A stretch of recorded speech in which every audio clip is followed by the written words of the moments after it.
Greetings and salutations, everyone, and welcome to more Danganronpa. Where last time, a lot of stuff happened, and we investigated all of it. And now the trial approaches. As shown by the spooky door. Indeed. Just double check everything is recording good. I think it's good. And I guess without further ado, let's head in. And hopefully we still remember everything that happened. I do. Excellent. Everyone had heard Monokuma's proclamation, and they were gathered by the red door. And as soon as we were all there... Monokuma appears! What? I'm sorry, what? Hello. He's multiplied. Wrong. Nope, not multiplication. It just looks that way because of an illusion. I'm moving so fast it only looks like I'm multiplied. Can you guys tell which one is the real Monokuma? Whew. Can we just get on the elevator already? Boy, tough crowd. You're not playing along. Stop talking. We're not here to play with you. Okay. Okay, fine. Hey! Then if everyone here is ready to go, please board the plane train, elevator. I'll see you guys down there. Let's go. Okay then, shall we? Please! Hold on, I'm not mentally prepared yet. What the heck? You'll never be mentally prepared. You can't run away anymore, hero. You're gonna pay for your sins. What the heck? I told you already. I didn't do it for serious. That reminds me, did you ever find the other costume? Or the note? Well, no, but... How unfortunate. Then it would seem we have our culprit. Hey. This isn't the place to talk about it. Save your accusations for whenever we get into the courtroom. That's right. She's right. Let's get down there first. Then the story can really begin. Yeah, good idea. That's right. I have to do it. I can't let whoever killed Hifumi and Taka get away with it. For everyone who's still alive, and for the two that lost their lives. As pictured. The one who killed Hifumi and Taka. The one who killed two of our friends. The killer is... someone right here. Then we can talk to everybody. Want to just go left to right or right to left? Let's go right to left. Yes. Come on, Big Mac. Let's do it. That wasn't me. You gotta believe me. Hey. The story begins when we get down there. It would appear the culprit has been confirmed. This trial will be over in no time. Were you listening? Wait till we get to the courtroom to begin your arguing. Just the worst. Let's hurry up and go so we can make Hiro pay for his crimes. Damn. I don't like Monokuma's carefree attitude. Okay. So how many people are even here left? There's 7, including... and 8, including Makoto. Right. I see. At least that narrows down who we have to pick from. Makes it easy. Right. I took one last deep breath and exhaled slowly. I began to walk toward the elevator. Once everyone was aboard. I hope the killer is someone you're reading so you don't have to read as much. Not like I don't want to hear your voice way, but like I don't want you to hurt your voice way. Okay. Well, Yeah. during the trial, they'll be doing everything's voiced anyway, so... Right. So which means I might have already voiced them for the last time, who knows? Maybe. The doors closed on their own, and the steel box began to move. We shall find out. I'm done with making accusations, like for sure. Accusations Like, obviously I know, like, a few things that were kind of off, but I think I've gathered by now that they like to throw curveballs in this game. The clunking of the elevator kept us company as we fell further and further down. There was no going back. Until we settled all this, we couldn't go anywhere. I'm not sure how long it was before the elevator finally came to a stop. The elevator doors slid open, opening up onto a cruel fate. Interesting laws today. Oh my goodness. When I see all of you gathered together like this, I realize just how few of you there are left. Our school life is slowly reaching its climax. Just the worst. Only because of you. Why? Why are you making us do such cool things to each other? What? What? Do you really hate me so much? But I'm just so cute. Come on. Stop goofing around to begin the trial. Don't rush me. Of course, I'm gonna start it. I would never be like, stay tuned for action-packed class trial after the commercial break. This is when I should have made the save and made everyone wait for the next episode. Oh, it's so funny. Yoo-hoo! You heard him. Wait until tomorrow. I'd never hold out on you like that. Okay, let's begin. Get to your assigned seats. And so the curtain opened once again. A deadly judgment, a deadly deception, a deadly betrayal, a deadly riddle, a deadly defense, a deadly faith, a deadly class trial. Yeah, sure, we'll save. Oh my goodness. Okay, let's set our skills. We have extraordinary focus. Right now we have one that increases the focus gauge by 5, and then we also have extraordinary from, so yeah, it just does the same exact thing, but that, I assume. I think. Oh, it does not stack. It was useless. Celeste is better, though. Celeste is strong. Celeste is just confirmed to be strong.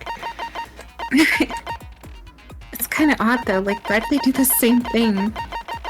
Well, at least let us stack them. Come on. Yeah. We got lots of points, so we can't do anything with. Anyway. Yeah. All rise. Let's begin with a basic explanation of the class trial. So, your like how he does votes this will every determine time. the results.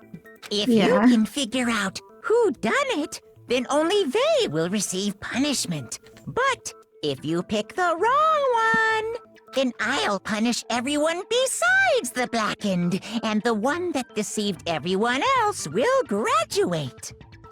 Now then, to begin with, We already know who did it. was that? It was Hiro. He does not have an alibi for when the murders took place, and we found him in that suit. Don't try and deny it. You killed them. I didn't! Someone knocked me out! I was asleep the whole time! I don't know anything about it! Shut your murdering mouth, murderer! Who are you calling a murderer? I am sorry to say, Hiro, but we do have evidence. Blueprints for the suit. Parts we assume were used to build it, and all of it was found in your room. You have to admit, the evidence is quite compelling. It points to you as having created the suit and wearing it while committing crime after crime. How many times do I have to tell you? I don't know! Is Hiro really the killer, or anything else? We have to make that clear. I don't know. I really don't think it's him because, like, I think he was, like, legitimately framed. But the fact that no one else fits in the costume is kind of off-putting. Everything we found in your room. The blueprints, the suit parts, they are all proof enough that you are the culprit. I don't know anything about that stuff! It's not true! It's a conspiracy! I love these, Hiro, like, little why? things that show up. Why Yeah. did you kill them? No! Just hold on a second! Compelling evidence that Hiro is the killer. Is that really true? Everything... Let's see, I have... Let's check. AR before I start using it. This is the note that Yasuhiro wrote to get everyone to meet. Like, we know that he wrote this one. Yeah. The handwriting is remarkably neat and clear. Then there Yeah, was the... Was it the blueprint somewhere? Yeah, we can use that as like... Yeah, because your handwriting was completely different. That's what we're gonna go with it. then. Calligraphy and stuff. Yeah. The blueprints, the suit parts, They are all proof Let's enough. try that one. No, that's wrong.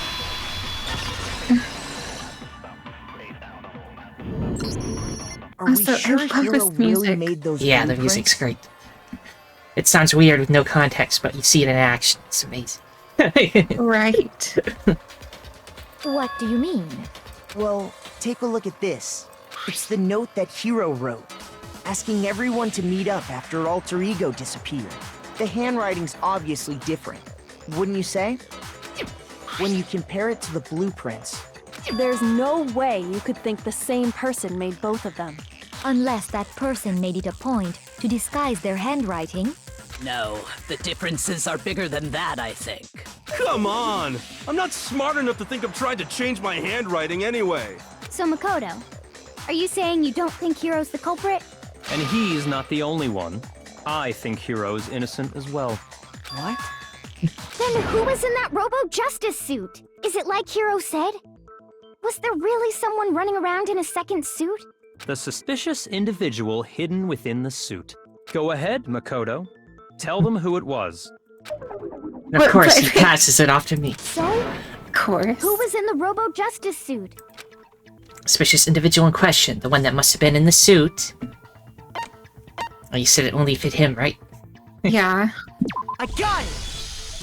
Not the Other than Illuminati. Hiro, I can't think of anyone else it could have been. Obviously, he was the one in that particular suit, and we never found any kind of second suit. Then there can be no doubt. Hiro is the prime suspect. That doesn't make any sense. You just said Hiro didn't do it. It makes perfect sense. Hiro was the suspicious individual in the suit, but he's not the culprit. So what you're saying is... That's right. The culprit in this case has nothing to do with being in the Robo-Justice suit. What? Now that's a bold assumption. And what reason do you have to make such a statement? You do have a reason, yes? Of course. But before we get to that, there's something else we need to clarify first. So let's get that out of the way. Hey, stop trying to boss us around. All things have a proper order. So what is it? What needs to be clarified? We must clarify the method of transportation for Taka's lifeless body. It would seem that his corpse was moved using certain particular items. Makoto, can you tell us what they were? Things that were used to move Taka's body. They must have been... Well, there's a tarp is one of Blue them. tarp and the dolly. I got it! Still one more thing. Things were used to move. They must have been... The dolly. I got it! Don't even need to look at the details part. They were a Right. dolly and a tarp, right? What's with the attitude? So, let's see if I can explain. Right. Taka's body disappeared from the equipment room. And then we rediscovered it in the repository. And when we found it for the second time, it was wrapped in a blue tarp, right? It was the same tarp that up until then was stored in the equipment room. So the killer must have seen it there and decided to use it when they moved Taka's body. That way, they wouldn't leave any bloodstains while they were moving it. Okay, that explains the tarp. And the dolly? Same thing. I'm sure the dolly was in the equipment room when we first found Taka's body there. But when the body disappeared, so did the dolly. Later, when Taka's body reappeared in the repository, so did the dolly. In other words, you think they used the dolly to move the body. Am I right? But are you sure you are not mistaken? Huh? Are you absolutely positive the dolly was in the equipment room when we found Taka's body? That dolly was made specifically for moving large objects between the repository and the art room. It would be very strange indeed to discover it had made its way to the equipment room. Is it not possible that it was in the repository all along, and you simply didn't realize it?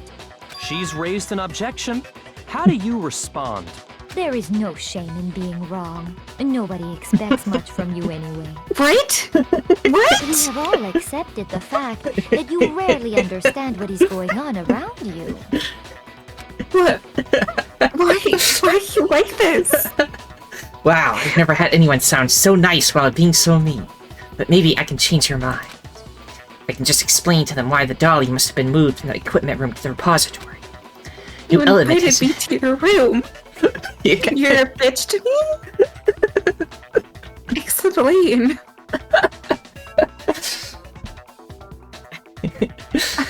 New element has been added to the bullet time battles. Let's talk about reloading. Starting with this next bullet time battle, we're gonna add one more ingredient to the recipe. On the bottom of the screen, underneath the tempo marker, you'll see your ammo count. Up until now, there hasn't really been a limit on how you destroy your opponent's statements. But from now on, just locking on and pressing the left mouse button won't be enough to handle them. Now it will cost you 1 bullet to destroy a single remark. Once you run out of bullets, you can't destroy any more statements, no matter how locked on you are. However, you can reload by pressing the tab key. Just like locking on, you'll have to press the tab key in time with the tempo marker. Basically, just remember that the tab key now has a function along with the RMB and LMB buttons. Okay, it's getting more complicated. Why so many? I don't know. You will automatically reload at the start of fever time, and your ammo will not decrease. Oh, but if your action difficulty is set to gentle, you won't have to reload at all. In which case, you can ignore everything I just said. Well then, good luck and have fun. Imagine getting like a spiel and like, oh, you're playing on easy, so you don't have to worry about this. Doing the tempo thing You already. had it wrong. Wow. I cannot agree. You are a fool. So pathetic. Lies will get you nowhere. Do your worst. Please don't tell me that she's like, I cannot agree. one of the killers, because like, this is so weird. Do your worst. Why are you like this? You had it wrong. Let me I just... cannot agree. You are a fool. So pathetic. Lies will get you nowhere. Do your worst. You miserable wretch. I cannot agree. You are a fool. Do your worst. You miserable wretch. You miserable wretch. I cannot Right? agree. This should prove it. You were just so odd. Why are you doing this, Celeste? Please. If you're asking for proof that the dolly moved, I have it right here. When I found the dolly in the repository, one of the wheels had a blood stain on it. There was a pool of blood in the equipment room with a tire mark in it that matched the dolly wheel's tread. The killer probably rolled the dolly through the blood on accident as they wheeled the body out of the room. And as the blood dried on the tire, they moved the body into the repository. So there's my proof that the dolly was used to move Taka's body. Jeez, does Celeste really hate me that much? Well, anyway, that was just something we had to get out of the way. Let's get back to the main subject. Yeah, the subject of how Robo Justice didn't do it. Because if it's not a killer robot, then what kind of robot is it? I'm not sure that really matters. I'd be happy to explain why the occupant of the suit couldn't possibly be the killer. If you look back on how the body was transported, it will become immediately obvious. Body was moved, it'll be clear why the person in the suit couldn't have done it. What does he mean by that?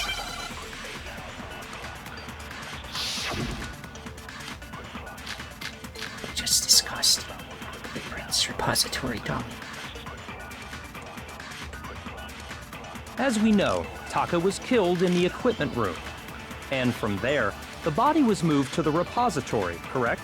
Yeah, the culprit wrapped the body in the tarp, then loaded it onto the dolly and wheeled it off, right? Now, keep in mind that the dolly doesn't have a handle. Well, yeah, but even without a handle, all you'd have to do is bend over. Then you could push the dolly no problem. So the killer just crouched down and carted the body off to the repository. If you accept everything we just said, then you must realize that whoever was in the suit couldn't possibly be the culprit. Sorry, I don't think I realize anything. Of course you don't. The dolly was used to move Taka's body, that much I'm sure of. But would the person inside the suit have been able to push the dolly? I just want to give Hiro head pats. He's just like a golden retriever boy. There's not a single thought in his head. No one but Yasuhiro could possibly fit in it. In addition, anyone wearing it would not be able to see their feet or bend at the waist more than 90 degrees. And from there... Yeah, then loaded it on... Now, keep in mind that the dolly... Well, yeah, all you'd have to do is But you can't bend over in it. No, that's wrong!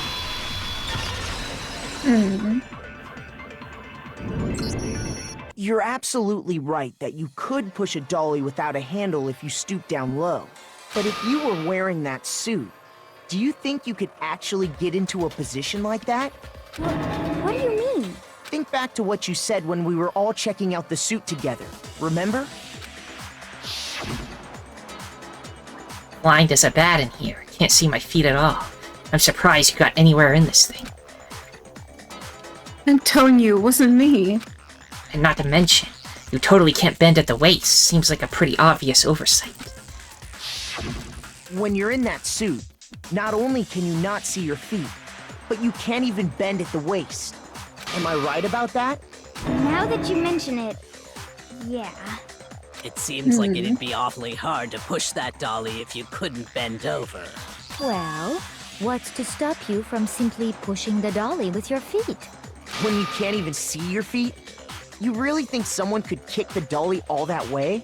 Yeah, it'd be totally impossible. Not that I can say for sure myself. On top of that, if you were wearing such a rigid, cumbersome suit, it's very unlikely you would have the dexterity to go about wrapping the body in a tarp. Well, I mean, isn't that just a matter of taking off the suit when you're ready to move the body? Actually, no chance the costume was taken off just to move the body, because you can't take it off by yourself. He was strapped in it. Right. I got it! I don't think taking off the suit was an option. If you remember... I don't know what's up with this thing, but I can't actually get it off. A little help? Why would you make something that you can't take off by yourself? I didn't make this stupid freaking thing. There's the clasp on the back that's keeping you from getting it off. It looks pretty sturdy. I don't think you can get it off on your own. We don't really have a choice. Let's help him. That's true. It seems impossible to put the suit on or take it off without help. Then, you really can't take it off by yourself? Hiro wasn't just making it up? Of course I wasn't making it up. If he could have gotten it off by himself, I don't think he would have let us see him wearing it. Showing up in the suit was basically an invitation for everyone to suspect it. Yeah, that's right! So, it's really, really true that Robo Justice couldn't have moved the dolly? To be clear, whoever did move the body, it couldn't have been Hiro in the robot suit, correct? No, wait. Just a second, if you please. Have you forgotten about the picture that I took? You all got a good look at it, did you not? The image of Hifumi being dragged away by Robo Justice? If whoever was in that suit is not the culprit, how do you explain that? Besides, do you remember what the now deceased Hifumi said? Did you get hurt? A guy hit me. What guy? Robo Justice. That's what I decided to call him now. So long as those facts exist, the proper conclusion is beyond question. See, Individuals look, get inside to the hear it suit again. and the culprit are one and the same. It was Hiro, without a doubt. Yeah. Yeah, that's gotta be right. Hold on a second! It's still far too early to reach that conclusion. Besides, there's no hurry to decide who did it. Before we rush to a verdict, shouldn't we explore every single possibility?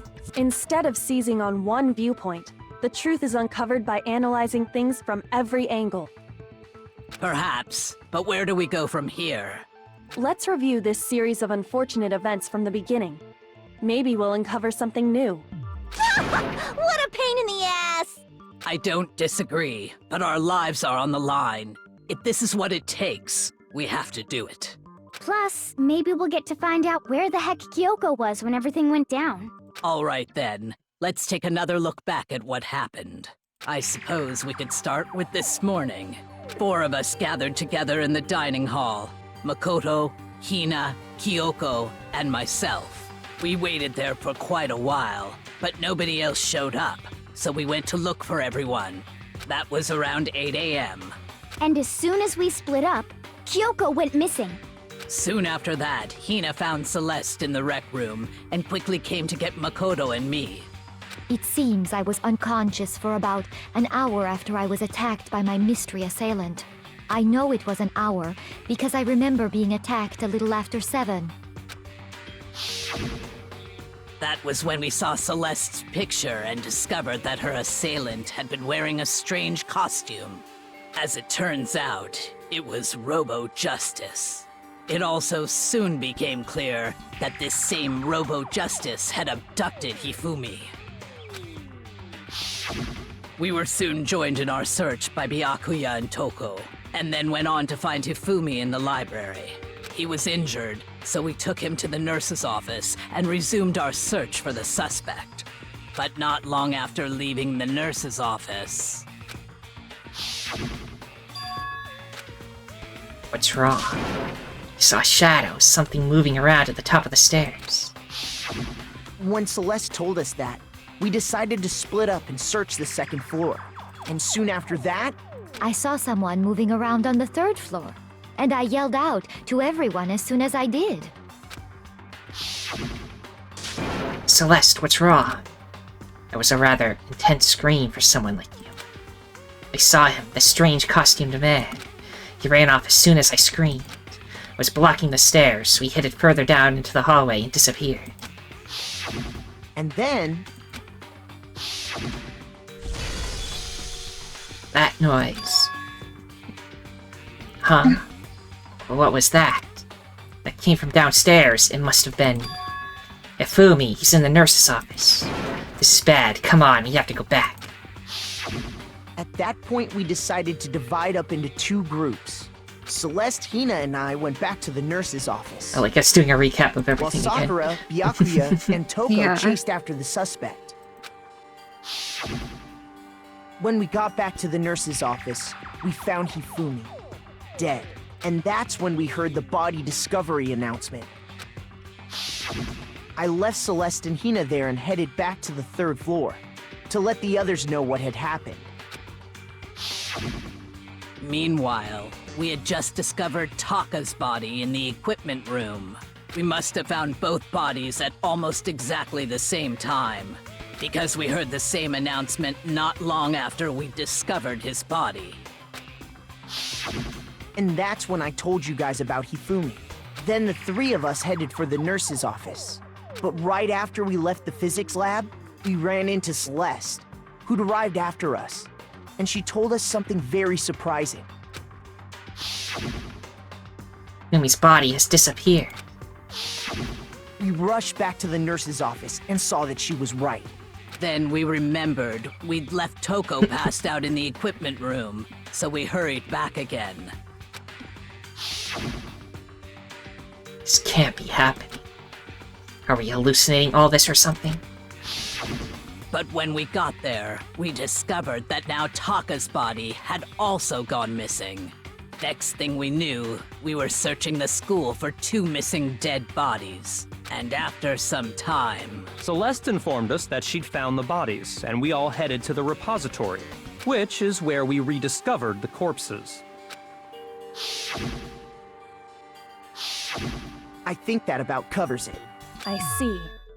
The whole thing sounds exceptionally complicated. It certainly seems to me that these are not a simple series of connected events. Okay, well, if that's true, then what? Rather than a single series of events, I think we have to consider each murder a separate situation. And from there, we can uncover the contradictions surrounding all of them. Now then, let's get started, beginning with what happened to Taka. Contradictions hidden in what happened to Taka. In order to uncover the truth of this case, I have to find them, no matter what. Make your argument. Can I just say, I think Celeste is starting to be very suspicious. Suspicious Celeste. So, Yeah, I hope not. Regarding Taka's death. I wonder if he died before Hifumi, or perhaps it was after? We already know what order they were killed in. Taka came last. What makes you say that? Because of the numbering of the Justice Hammers. It's true that Hifumi was killed with Justice Hammer 3, while Taka's death came from a swing of Justice Hammer 4. See? So it's obvious Taka came after. Order that the Justice Hammers were used in to commit the murders. Something about that is bothering me. So, regarding Taka's death, I wonder if he died before he... Let me check. Didn't we find like a wet hammer? We did, but that's not one of the things we can throw at people right now. Wristwatch broke with the hands pointing at just past 6 o'clock. It was confirmed that as of late last night, the watch still worked, which means it must have broken... I can't scroll down. Broken the following... Basically, this apparently broke at 6 in the morning, which would imply that that's when something happened. Right. So his death was like before all of this. Yeah, Or we just perhaps happened to it was find the body after? then. Right. We already know what order they were killed in. Taka came last. I guess what order is what I want? Say that? Because of the numbering of the Justice Hammer. It's true that while Taka's death, See? So it's obvious Taka came after. So, I wonder try if that, or right? perhaps it was. We already know what order they were killed in. Nope, I was wrong. Oh, it's okay. Scare me, that makes me think something weird is going on. Shoot! Think about this more. Okay. That's not So, the answer. regarding Taka's death, I wonder if he died before Hifumi, or perhaps it was after? Maybe the Monokuma file? We already know what order they were killed Check what the Monokuma file says again. The victims were Hifumi Yamada and Kiyotaka Ishimaru. The cause of death for each was a blow to the head. It is thought that they were both killed with a similar weapon. This doesn't help with the order, I don't think. Yeah. It's a spotless hammer, but can't use that. What's the other one I can in. use? Taka came last. I don't think the Taka's message helps at all. So that's nothing to do with time either. So I feel like it's either broken. What makes you say that? Because of the numbering of the Justice Hammers.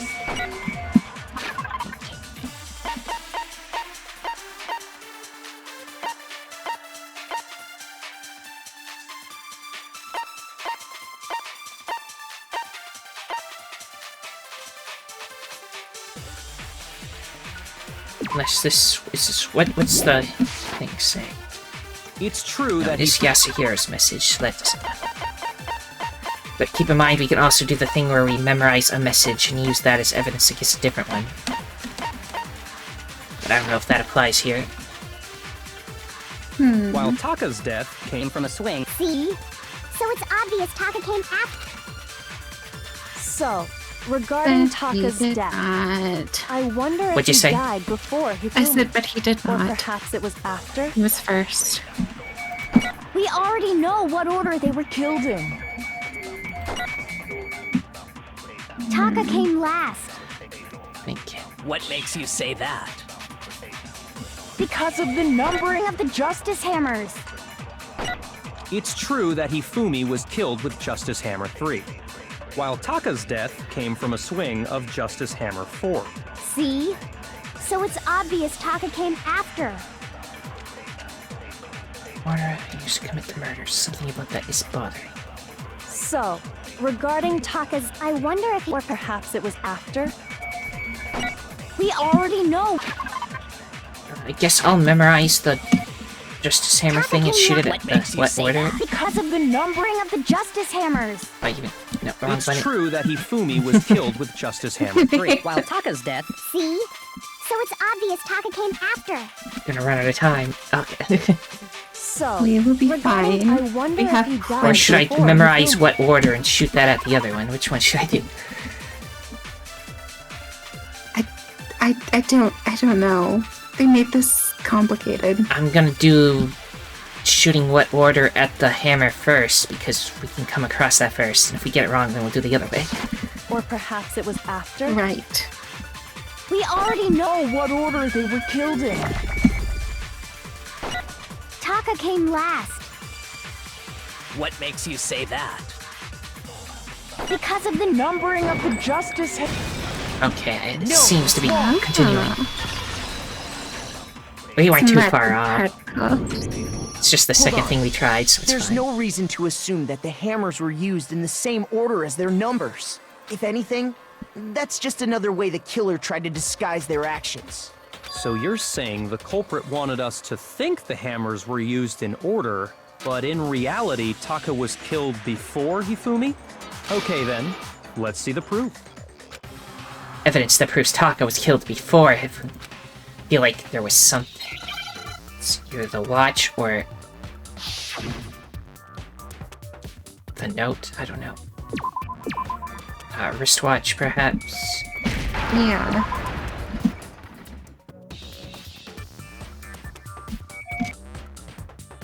Just where's an I or something? It's behind the W. I can't reach it. Oh my gosh. Okay, now we need an S to show up.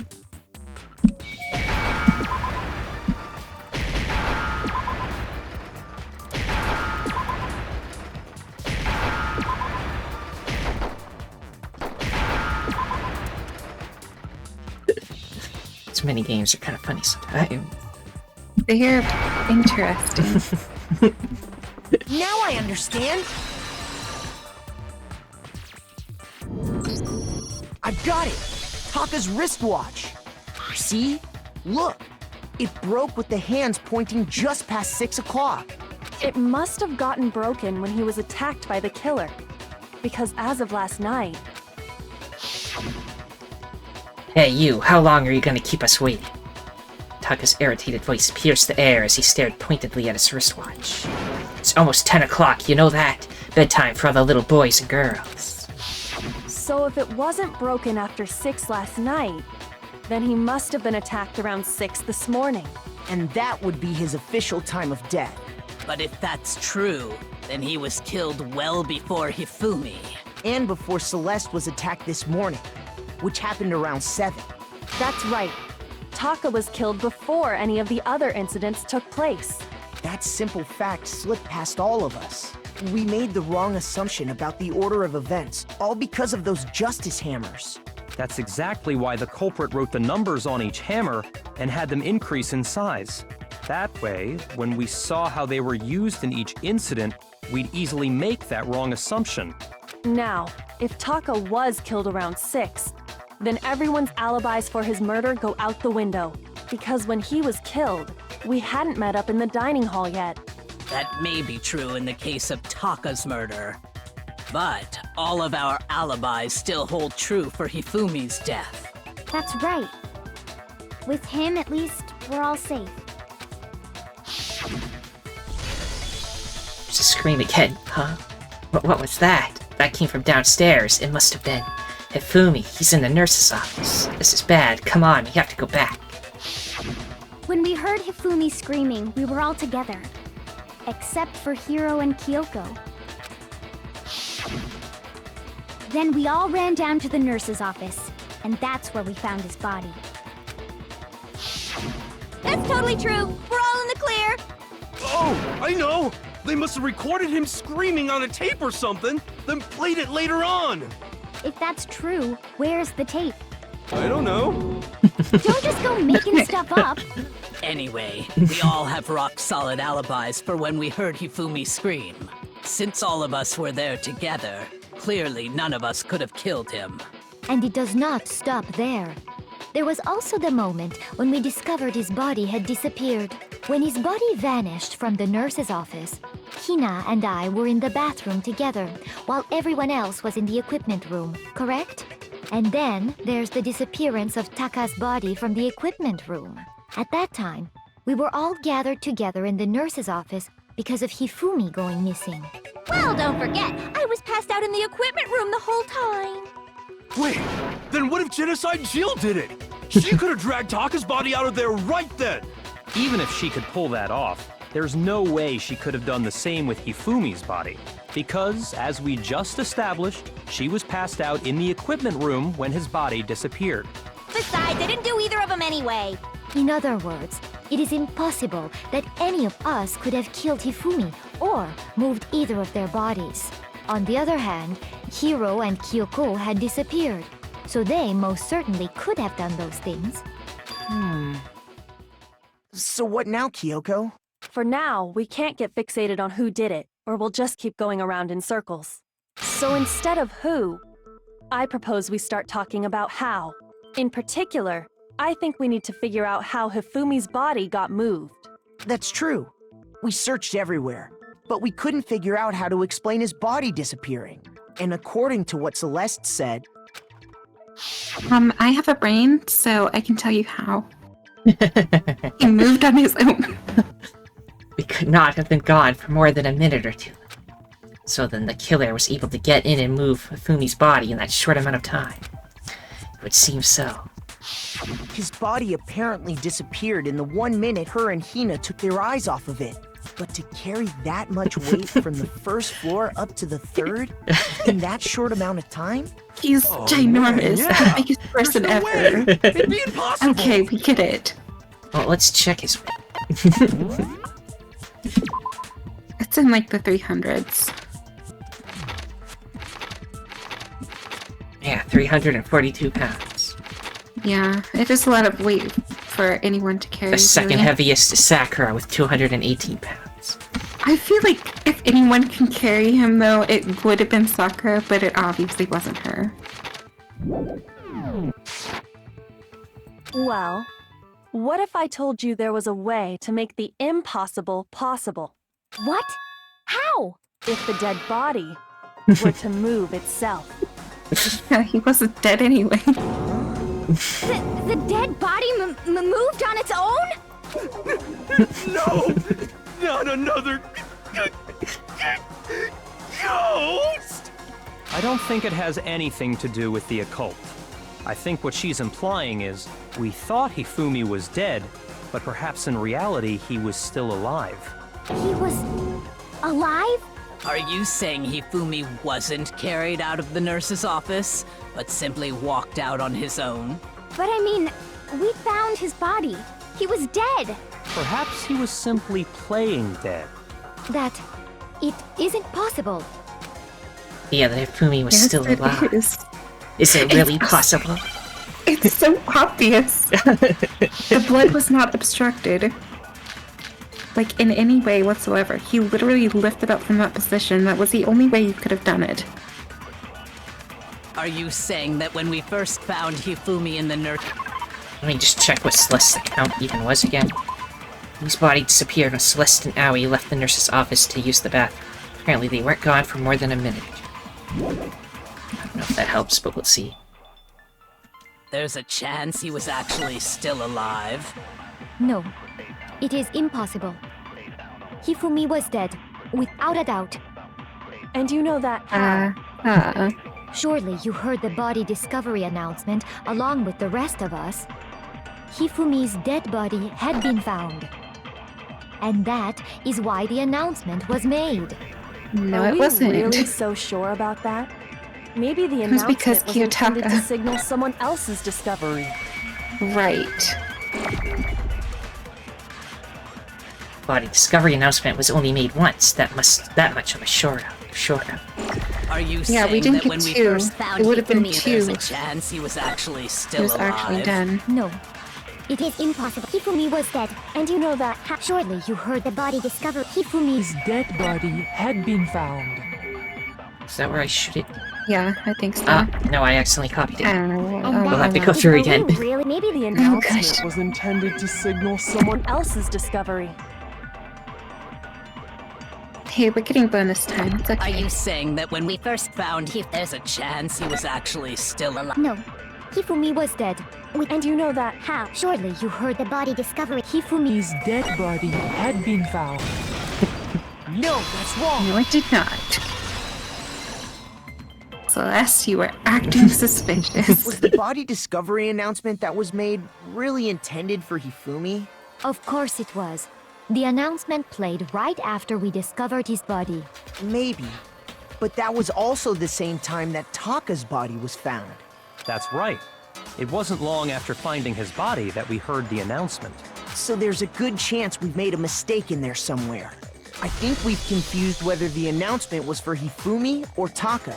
First of all, if 2 bodies had been found, there really should have been 2 announcements.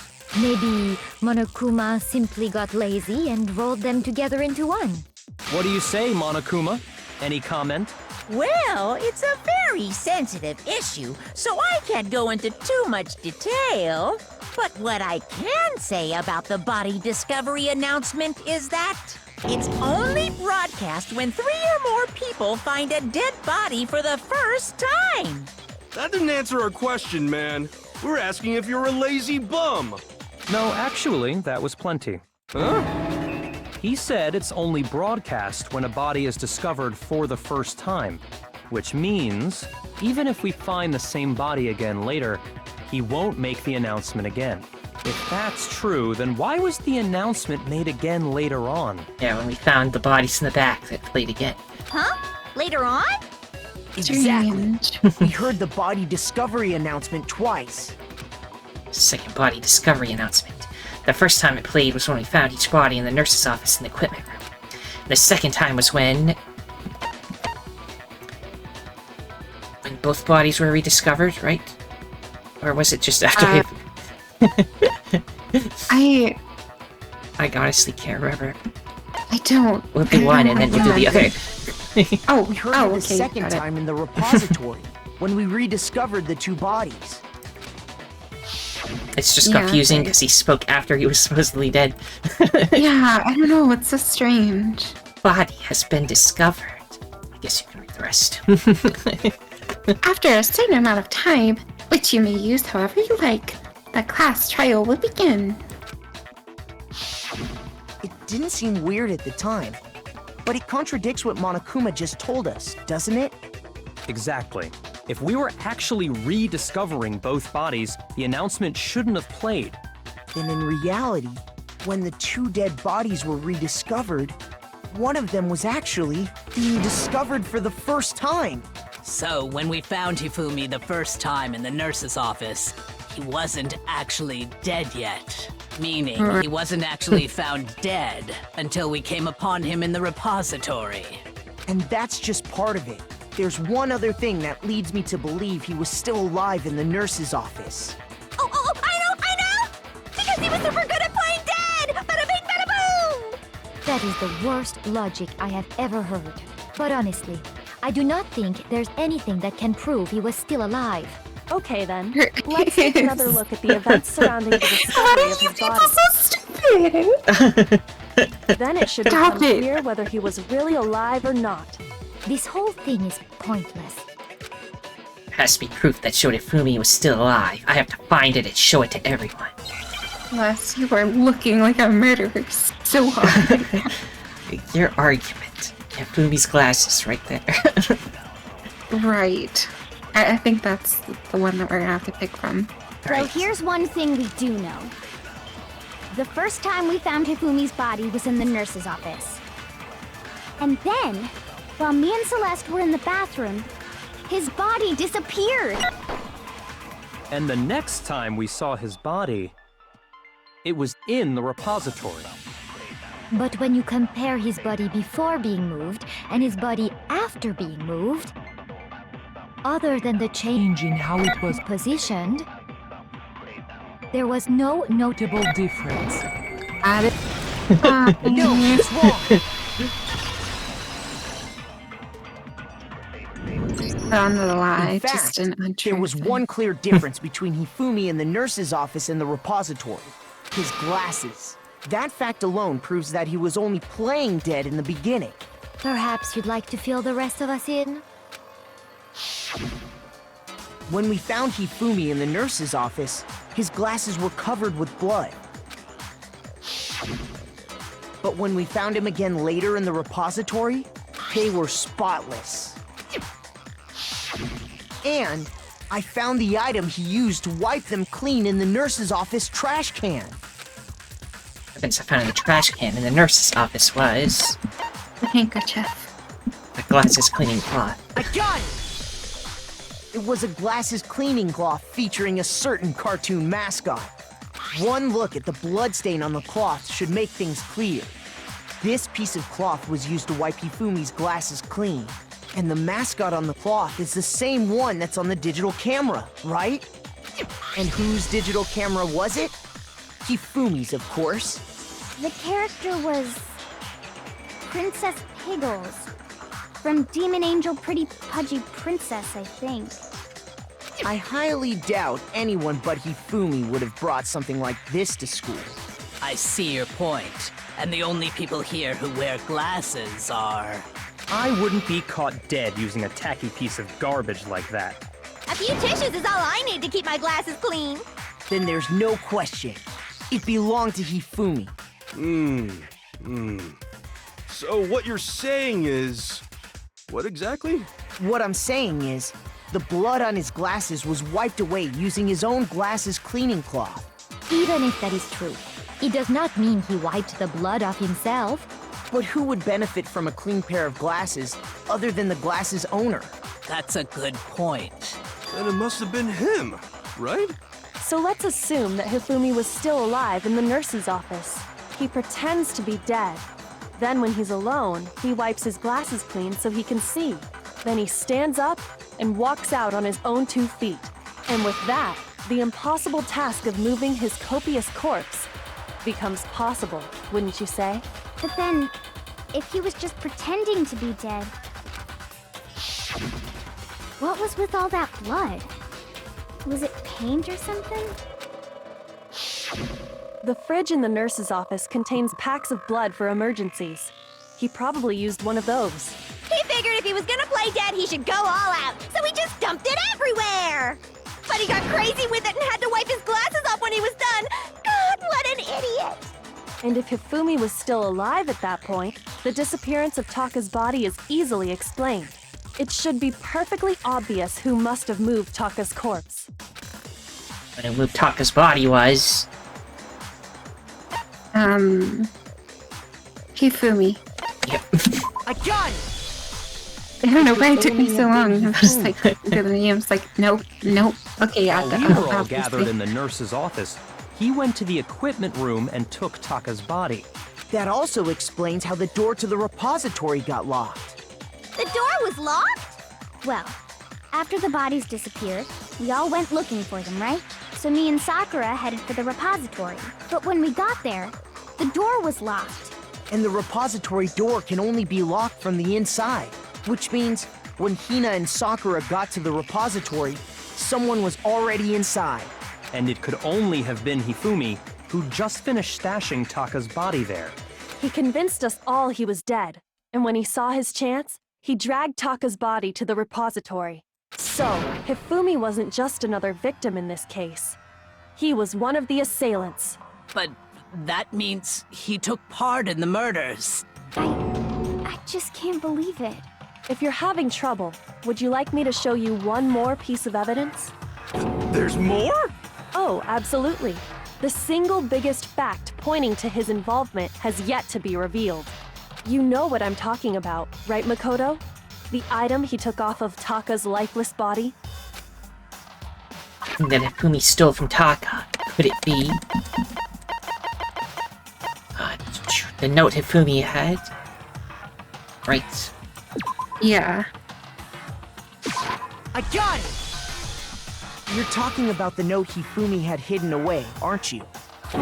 Hidden note? That's right. We found it stuffed in his pants. What? In his pants? Yes, his pants. Okay, well, forget about the pants for now. Take a look at what the note says. I found a hole maybe we can use to escape. Monokuma can't find out, so don't tell anyone else for now. Let's meet in the equipment room at 6 a.m. Ah, that's the note I was telling you about. The one that told me where to go. Huh? Wait, this one's a little different. In my note it said, Monokuma can't find out, so don't tell anyone else for now. Let's meet in the rec room at 1 a.m. I see. Then this note isn't the same one Hiro got. It's not the same? In other words, the killer got in touch with another person besides Hiro, and that person could only have been... Taka? Yeah? I got it! Just making That's sure right. you're following. Taka! The killer used this note to draw out Taka and murder him. Hello? Over here! Objection! Objection! I don't really understand what's going on, but Hifumi had that letter, right? So whoever wrote it wasn't drawing out TikTok, they were drawing out Huffy! Just to be clear, TikTok is Taka and Huffy is Hifumi, right? Taka was banned. Ugh! Yes! Why must you ruin it every time? Man, Genocide Jack is seriously scary, but still, I can't let her get to me. Make your argument. Broken wristwatch. Tarp. These glasses. I don't know. Huffy had the note, right? Then the person it was intended for must have been Huffy! But remember what the note said. What time did it say to meet? 6 a.m., I believe. The time doesn't matter! The note has nothing to do with TikTok! No, that's wrong! No, that's wrong. No, there absolutely is a connection. What the hell are you talking about? The note said to meet at 6 a.m., which is the same time Taka was murdered. We've already proven that using his wristwatch. But there's more. Look where the note says to meet. The equipment room, right? Which is where Taka was killed. I see. So, Taka was murdered at both the time and place written in the note. I think that should be plenty to show that this note was definitely meant for Taka. Well, when you put it like that... No further objections! Then someone used that note to trick Taka. I just wanted the same as me. clarification. Right. The culprit really is a cold-blooded monster. Telling people they'd found a way out. But if they gave the note to Taka, what was Hifumi doing with it? Stuffed down his pants, no less! Most likely. Hifumi stole it off Taka's corpse after he died. Huh? He stole it? Where's your proof? Go ahead, show us. Proof that Hifumi stole the note from Taka. The piece of paper that was ripped off. Yeah. I got it! When I searched Taka's body, I saw that his lifeless hand was gripping a small scrap of paper. If I'm right about this, the sheet of paper this piece came from is... I knew it! It fits perfectly with the note we found hidden on Hifumi. Then Taka's scrap and Hifumi's note. Yup, they're from the same piece of paper. Hifumi had the note meant for Taka, while Taka's corpse still grasped a small piece of that note. There's only one way to explain it. Taka died clutching the note. Hifumi tried to free the note from his death grip, leaving behind only one small scrap.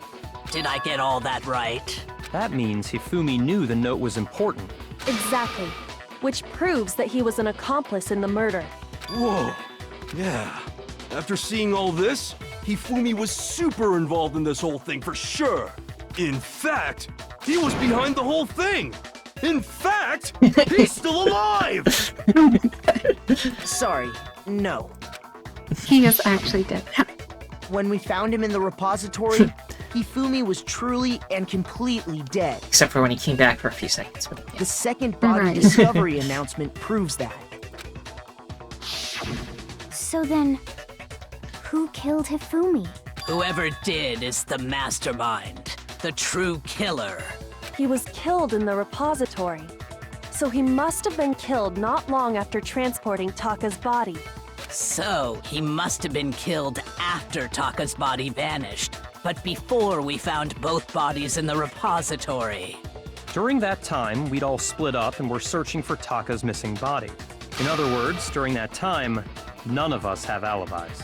Wait, but me and Sakura were together. Stop trying to steal the spotlight, you stupid walrus! Who are you calling a walrus? Anyway, when they were killed bothers me too. But there's something that's been bothering me even more. And what might that be? The weapon they used to kill Hifumi. The weapon? Yeah, because I mean, according to the Monokuma file, the way Taka and Hifumi were killed was almost the same, with them having similar fractures and all. But Justice Hammer 3 and 4 were still laying around in the nurse's office and equipment room, right? So if Hifumi was killed in the repository, the culprit would have had to grab one of the hammers, kill Hifumi, then put the hammer back where they found it. But wouldn't that be seriously risky for him? I'm surprised. It seems there's some semblance of a brain knocking around that skull of yours after all. Hell yeah, it's packed in there good and tight. He's right, though. Oh my god. I don't understand it either. The Monokuma file makes it clear that they were killed using similar instruments. Oh, But if the Retriever. hammers were already laying around those other rooms, So the question is, how could the culprit have gotten their hands on either of the hammers? Personally, I haven't a clue.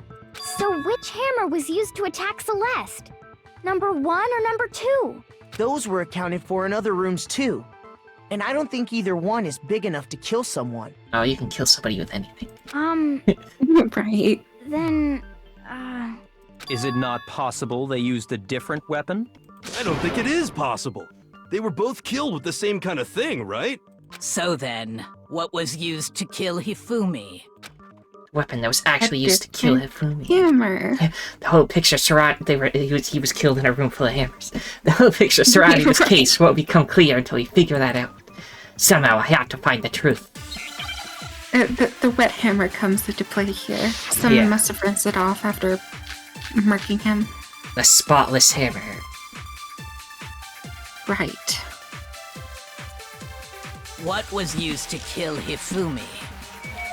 Was it Justice Hammer 3? I think it was Maybe Justice Hammer 4. Well, whatever it even the was, first one. I don't know. there's one shall thing see. we have to figure out. How was the culprit able to move around so freely with the weapon? How did nobody witness them carrying it? Sounds like a Justice Hammer 5 is about to make its appearance! Check out murdergear.com/hammertime for more info! Well, one thing seems Wonder if pretty that's a real website. The murder weapon has to be Maybe? one of the Justice That Hammers. would be interesting. No, that's wrong.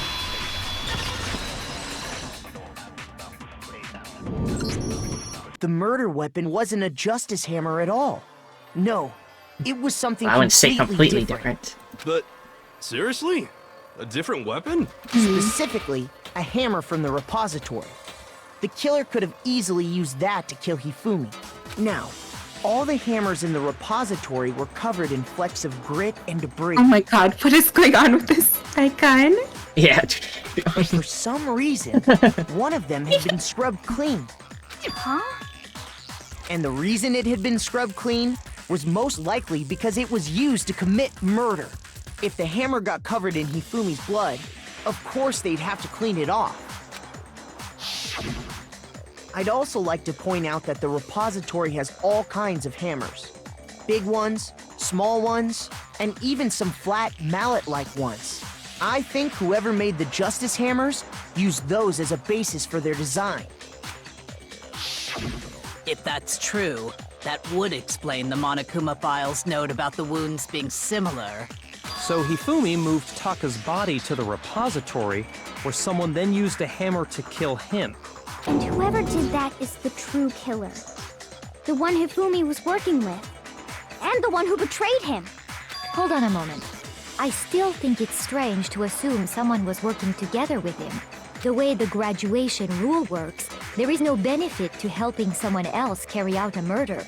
So the idea that anyone would work together like that is simply ludicrous. We talked about this, did we not? We did talk about how there wouldn't be any reason for anyone to work together. At least that's what we thought at first, but...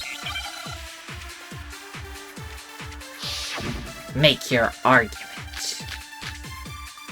This one I'm not sure. Let's see what they say.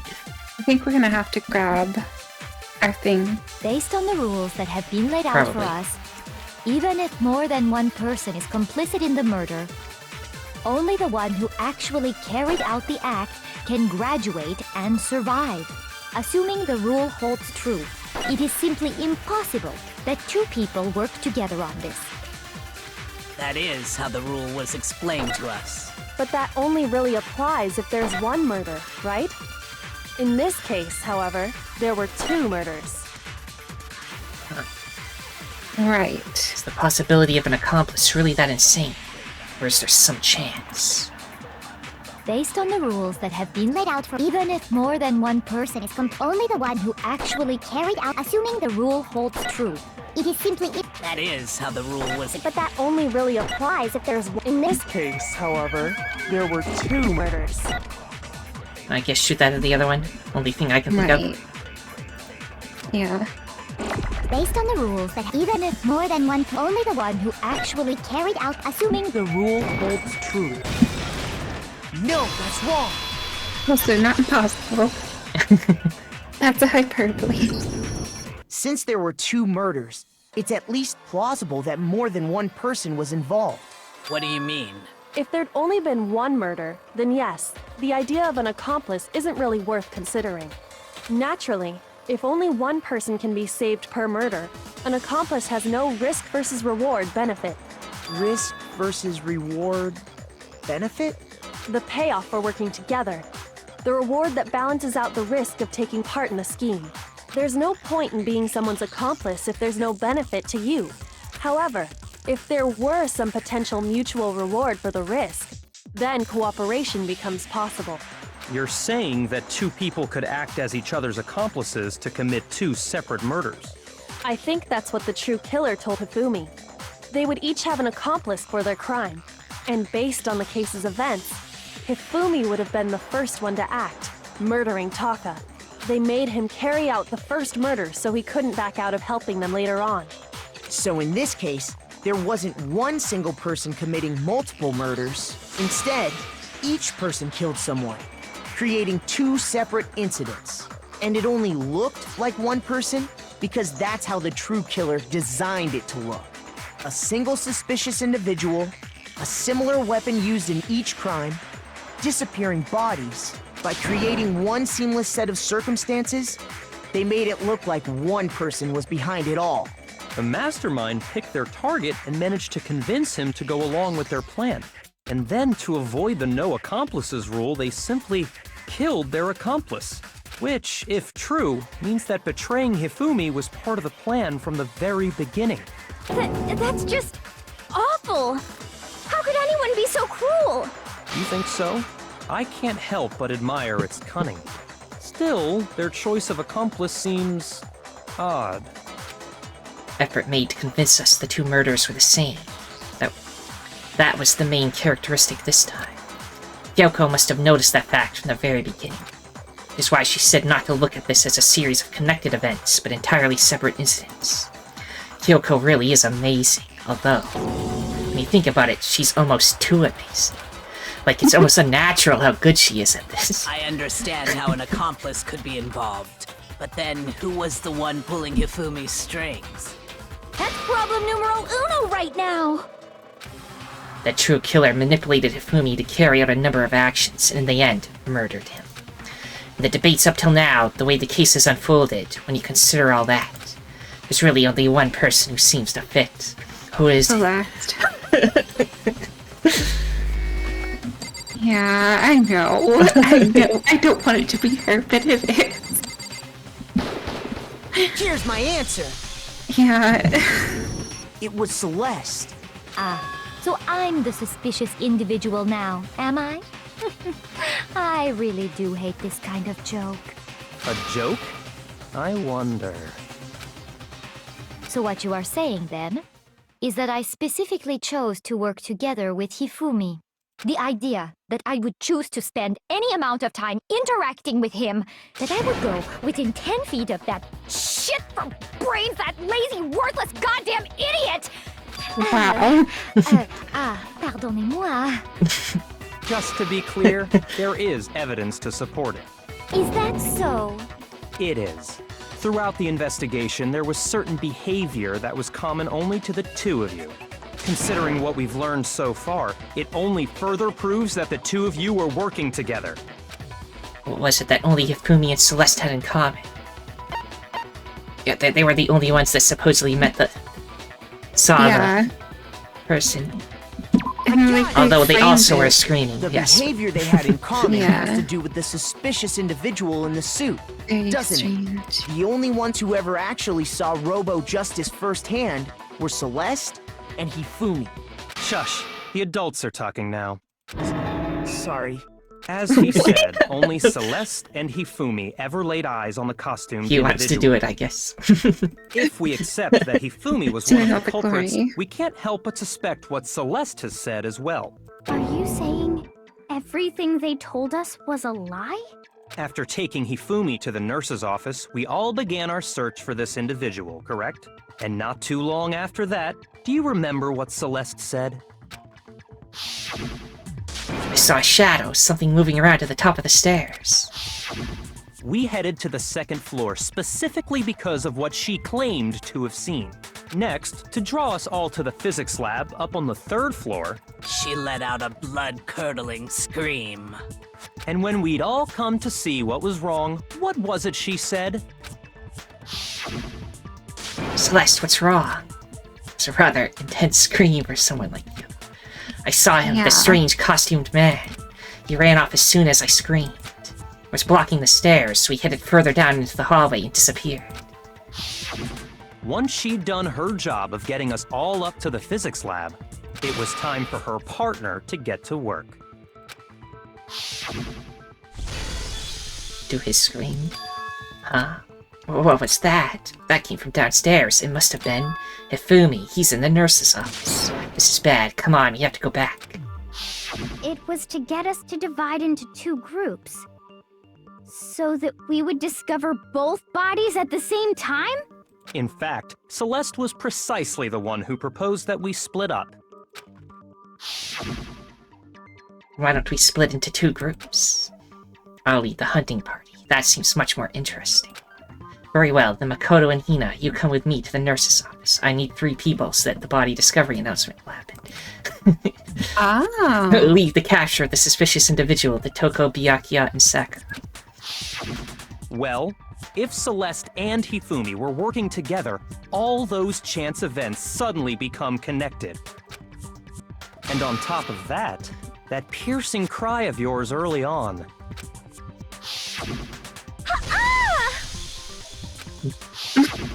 That was to signal Hifumi, wasn't it? It was your way of telling him, we're on the 3rd floor, everything's going according to plan. Why else would you let out a scream that could have carried across the sea? I just realized another strange thing. When we found Hifumi in the nurse's office, who we now know was only pretending to be dead, Certainly was not expecting this. I did not imagine that Hifumi would be murdered. Celeste, you were the first one to say he'd been murdered. You wanted to make sure we wouldn't have any doubt in our minds. I don't believe it. Everything. The whole thing was one big act. Hina, you were with Celeste when Hifumi's body disappeared, right? Yeah. I was feeling kinda sick, so Celeste took me to the bathroom. Wait! Then that was She wasn't worried about you. She just saw a chance to help Hifumi sneak out of the nurse's office. Each piece isn't much by itself, but start putting them together and the picture gets very ugly indeed. Wouldn't you agree, Celeste? I have no idea what you mean. Don't bother trying to deny it. You made one fatal mistake. Oh, did I? I didn't even catch it myself when you first said it, but looking back, I can say that that one little slip-up was your undoing. What are you talking about? I'm talking about what you said after Hifumi's body disappeared and we returned to the nurse's office. I must really be enjoying this, enjoying the sight of us standing around, frightened and confused. We're all going to die. We're going to die, just like those guys died. I remember Yeah, her it's saying so that too, strange. but I She- don't understand what's so strange about it. You know, Then she pay was attention. acting strange the whole Sakura, time. Toko, Yeah. and I were first to discover Taka's body in the equipment room. Then Makoto showed up and told us Hifumi had been killed. So Sakura and I left with Makoto. Once we were in the hall, we ran into Celeste, and the four of us headed to the nurse's office. Now, the entire time we were together, none of us said anything about Taka being dead. Think about it. Celeste's comment doesn't make sense. It was completely out of place. Yeah, I see what you're talking about. Although I don't really get what it means. You hear that, Celeste? Everyone's having some trouble understanding. Could you repeat what you said? If you're really not the culprit, you shouldn't have any problem repeating it, right? Yeah, said that Celeste comment doesn't make sense. But what is he alluding to?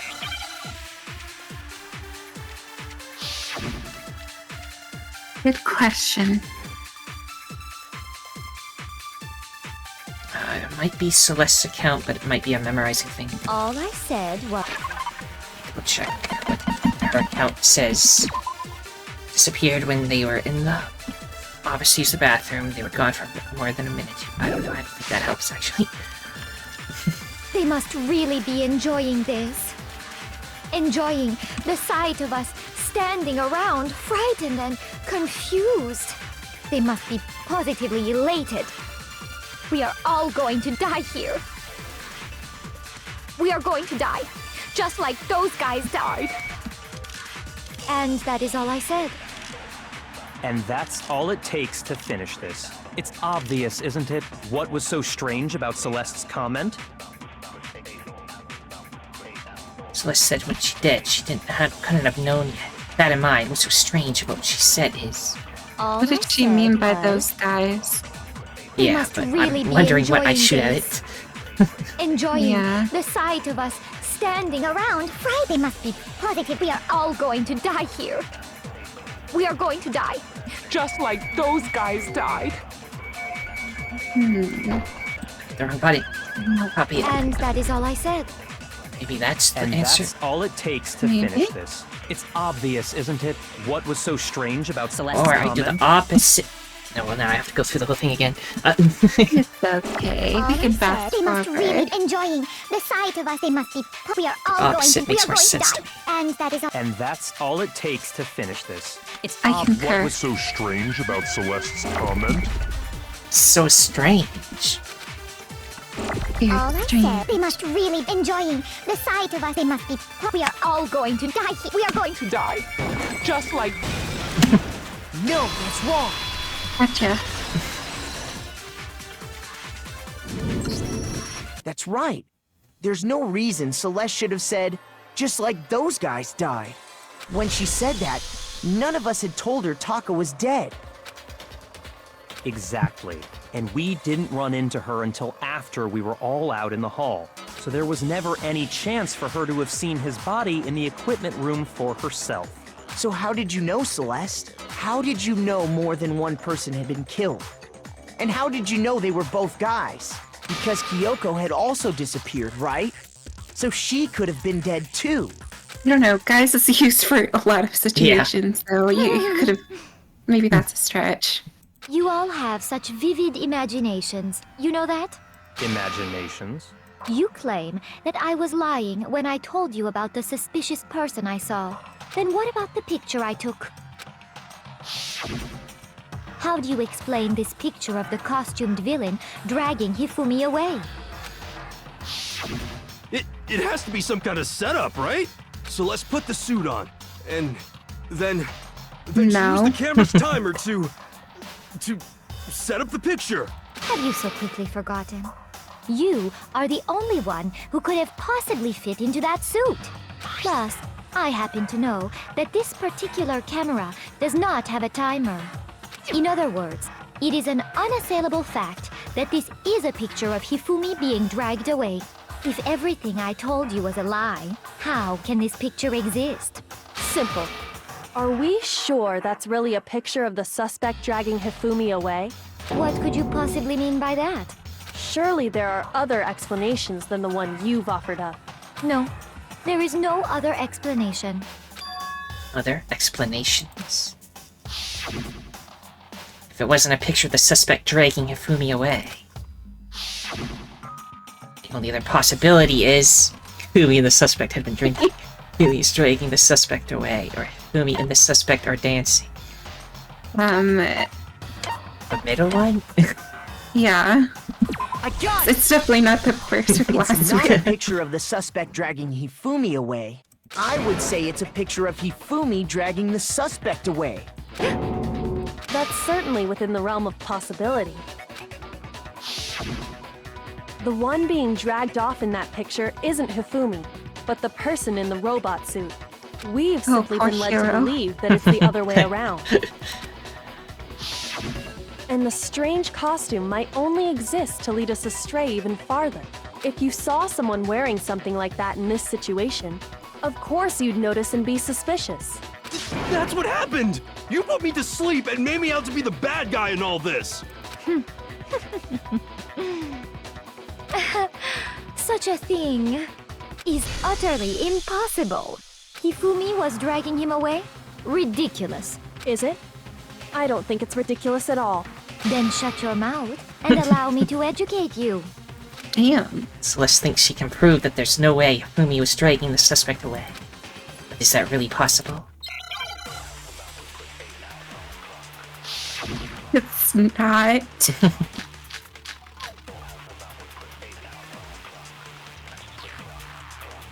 Probably has to do with the costume, but we'll see. You dressed me up in that suit after I passed out! Then you just draped me across Hifumi and had him carry my weight!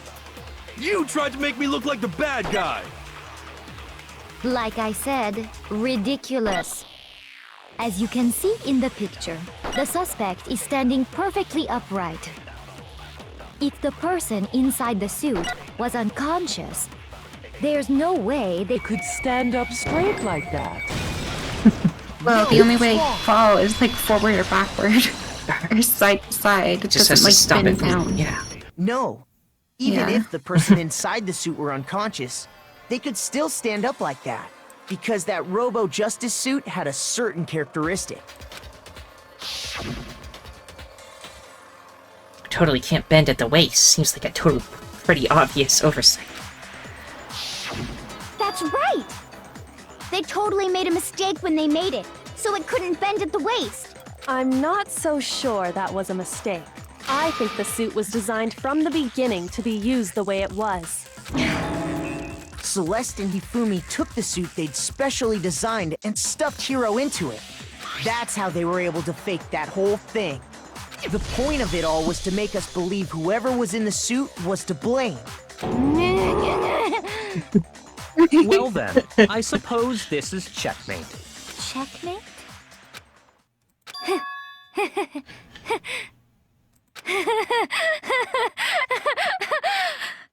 Don't make me laugh, you idiot! What do you mean, checkmate? Celeste? Oh. Clearly, you want to cram me into your little guilty box. Well, there's one little problem. Have you already forgotten what Hifumi told us as he lay dying? Hey, Hifumi, who was it? Who attacked you? Who tried to kill you? You killed me. That's right. I remember their name. Yasu Hiro. When we asked him who had attacked him, his answer was quite clear, was it not? He said, and I quote, Yasuhiro. In other words, Yasuhiro Hagakure! Wait! But my name isn't really Yasuhiro! It's actually Taro! Your confusing statements What? don't make any sense. You're only making things more complicated. He did say Yasuhiro. But are we sure he was really pointing the finger at Hiro? What the hell are you talking about? I'll burn you alive! Oh my god. Kyoko, You're what do you obviously mean by not that? helping your situation.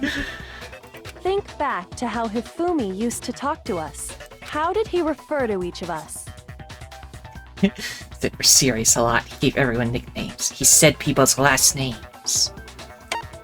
Don't know if you've ever names. noticed, but he does call people like Mr. or whatever, Mrs. whatever. I got it. Yeah. That's right. Our last names. He called us all by our last names. Exactly. I know I heard him say Mr. Naegi more than once, for example. So if Hifumi did mean to say Hiro's name, he would have said his last name, Hagakure. I'm sure it was just incidental. By chance, his first name. Indecent? Don't talk. Random chance. Now isn't that a convenient explanation? No. There's no reason to think he would have said the name any different than normal. But he must have run out of energy before he could say any more. So Hifumi was trying to tell us the last name of whoever killed him? But the name he said doesn't apply to anyone here. Well, no. Hold on. There's one person it could apply to, and that's Celeste. She never actually told us what her real name is. Right. What did you just say? To think you'd take your false accusation so far, I don't know whether to laugh or spit! Come on! Enough with your idiotic blather! Yasuhiro is a loser's name! Do I look like a loser to you? Well, do I? What? I think I've earned the right to be a little on edge. Okay, then fill us in. What's your real name? Fine! Make sure your ear holes are wide open and listen up! My real name is Celestia Ludenberg. Could you please stop making me repeat myself over and over again? Celeste still won't give up, so I have to do something to make her accept it. And it's just a name that she's giving us. Where would we be able to get her name? Maybe a handbook, for example? Oh, yeah. Own handbook. Hifumi was trying to tell us something. He wanted us to know the killer's last name, Yasuhiro. If there's one person here who might have that last name, It would have to be you, Celeste. You haven't told anyone what your real name is. how many times do I have to tell you? My name is Celestia Ludenberg, god damn it! How long do you plan to go on pretending? I'm not pretending. It's the truth. And since you have no way To contradict me. You're Oh my god, Celeste. That's You're it. just sticking yourself The into a handbook. hole. What? Anytime you turn your handbook on, it shows the owner's name when it boots up, right? Monokuma told us all about it before. Handbook is absolutely vital to a healthy school life, so don't lose it. When you start it up, it'll display your name. Always make sure to have the right one. Now, this is not your everyday notebook. It has many more uses than that. So all we have to do is check her handbook, and that'll clear up everything. That's how we can find out Celeste's real name. That's an invasion of privacy. I refuse to cooperate. Celeste, can you please just tell us what really happened? Please, just tell us. Even when I'm put in check, it's just my nature not to give up. Because Because! Until the game's over, you never know what might happen! Fine then. Let me settle it. Let me go over the case again, from the beginning, and shed light on all your crimes. And that'll bring everything to an end. It's time for this part, yay. Fine. Get to see Hifumi in this art style. That's so cute. In this case, how did the killer recruit their accomplice? Was it seduction? How am I supposed to know? It's that picture again. Strange.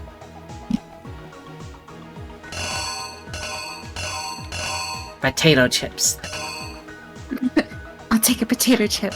I need it. And when I click on these, it also says what they are, right? Or, no, I thought it did. No, it doesn't. Anyway, well, he's like facing this way. Maybe it's that. Maybe? We'll come back if we can think of something better. What time did the killers call their victim to the rec room? It's 1 o'clock, right? Right. So he's there now? Who was it that the killers summoned first? Well, he's right there.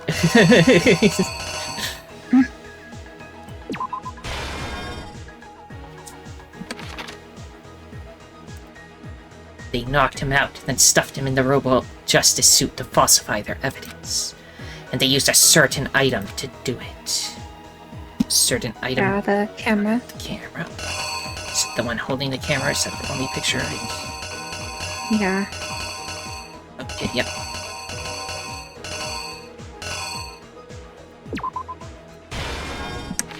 Hopefully we're getting this alright. What time was Taka supposed to head to the equipment room?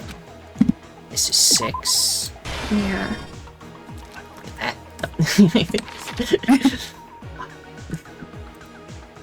Justice Hammer that was used to kill Taka. What number was it? It was 4? Number... yeah. That's the 4th. And then she shows pig, sure. The library, Hifumi used something to fake the existence of a shadowy criminal. Well, I mean, he used the blood pack, of course, but he also used Justice Hammer. What was the 2? I think so.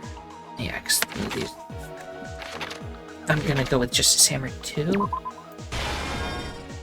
No, wait, he doesn't have blood on his head, and then he's wiping it off. Could it perhaps be this?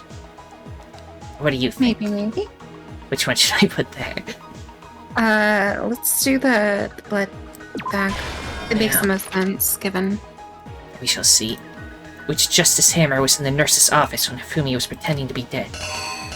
That one was 3.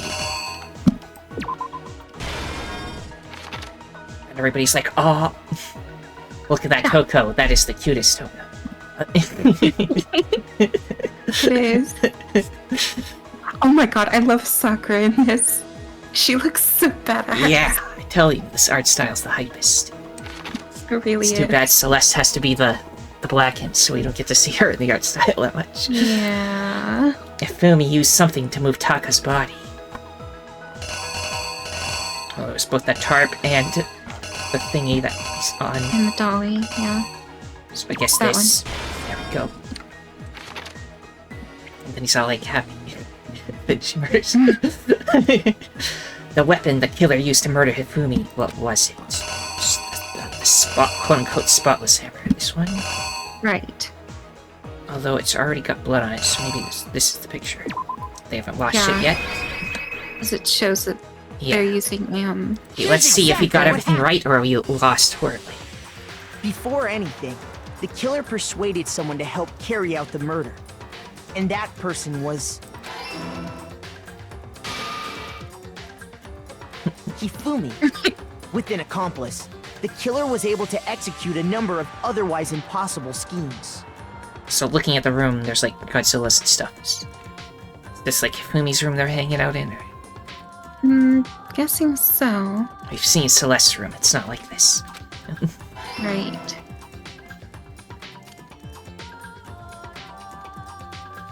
First, they convinced someone to meet them in the rec room last night at 1 in the morning. That someone they met with was Hero.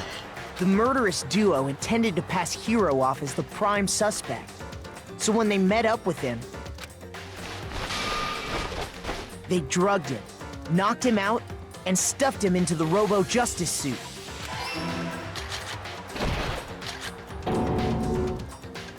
Next, Hifumi positioned himself to make it look like Robo-Justice was attacking him, while the killer used a digital camera to take pictures of the assault. They did all this just to create evidence that would put the suspicion on Hero. When they were done with him, they shoved him, still unconscious, into the pool room locker. And then finally, at 6 a.m., they moved into the murder phase of their plan. They called Taka to the equipment room.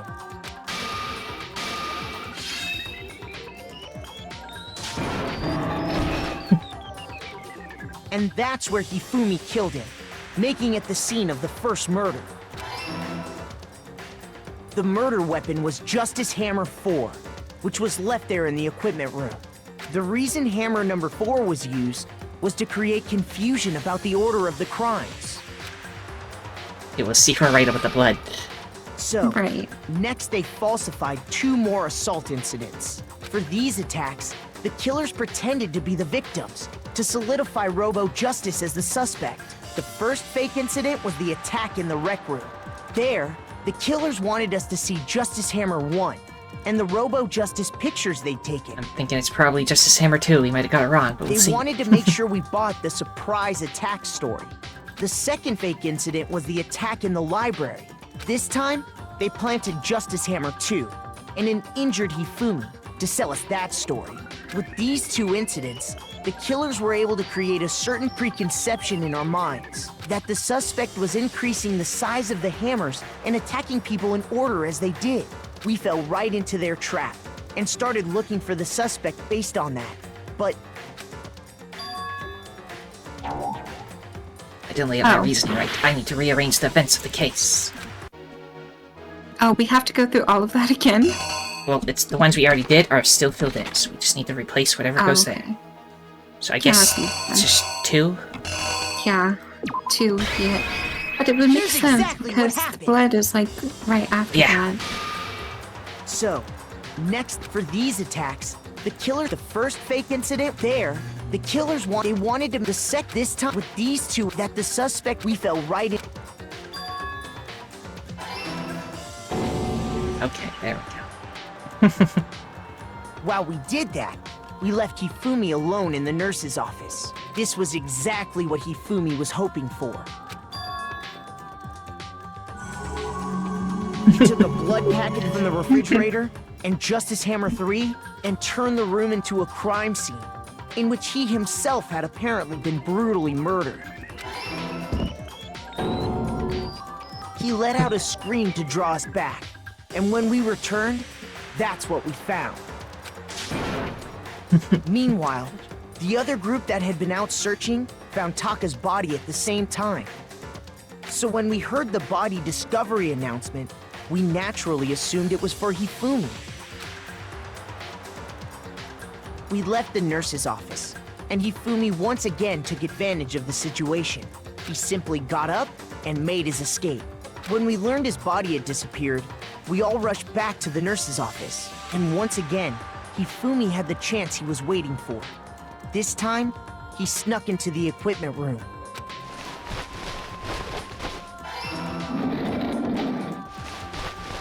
He wrapped Taka's body in a tarp and used the dolly to move it all the way down to the repository. That explains how each of the bodies disappeared. But even Hifumi didn't know what the true killer had in mind for their final act.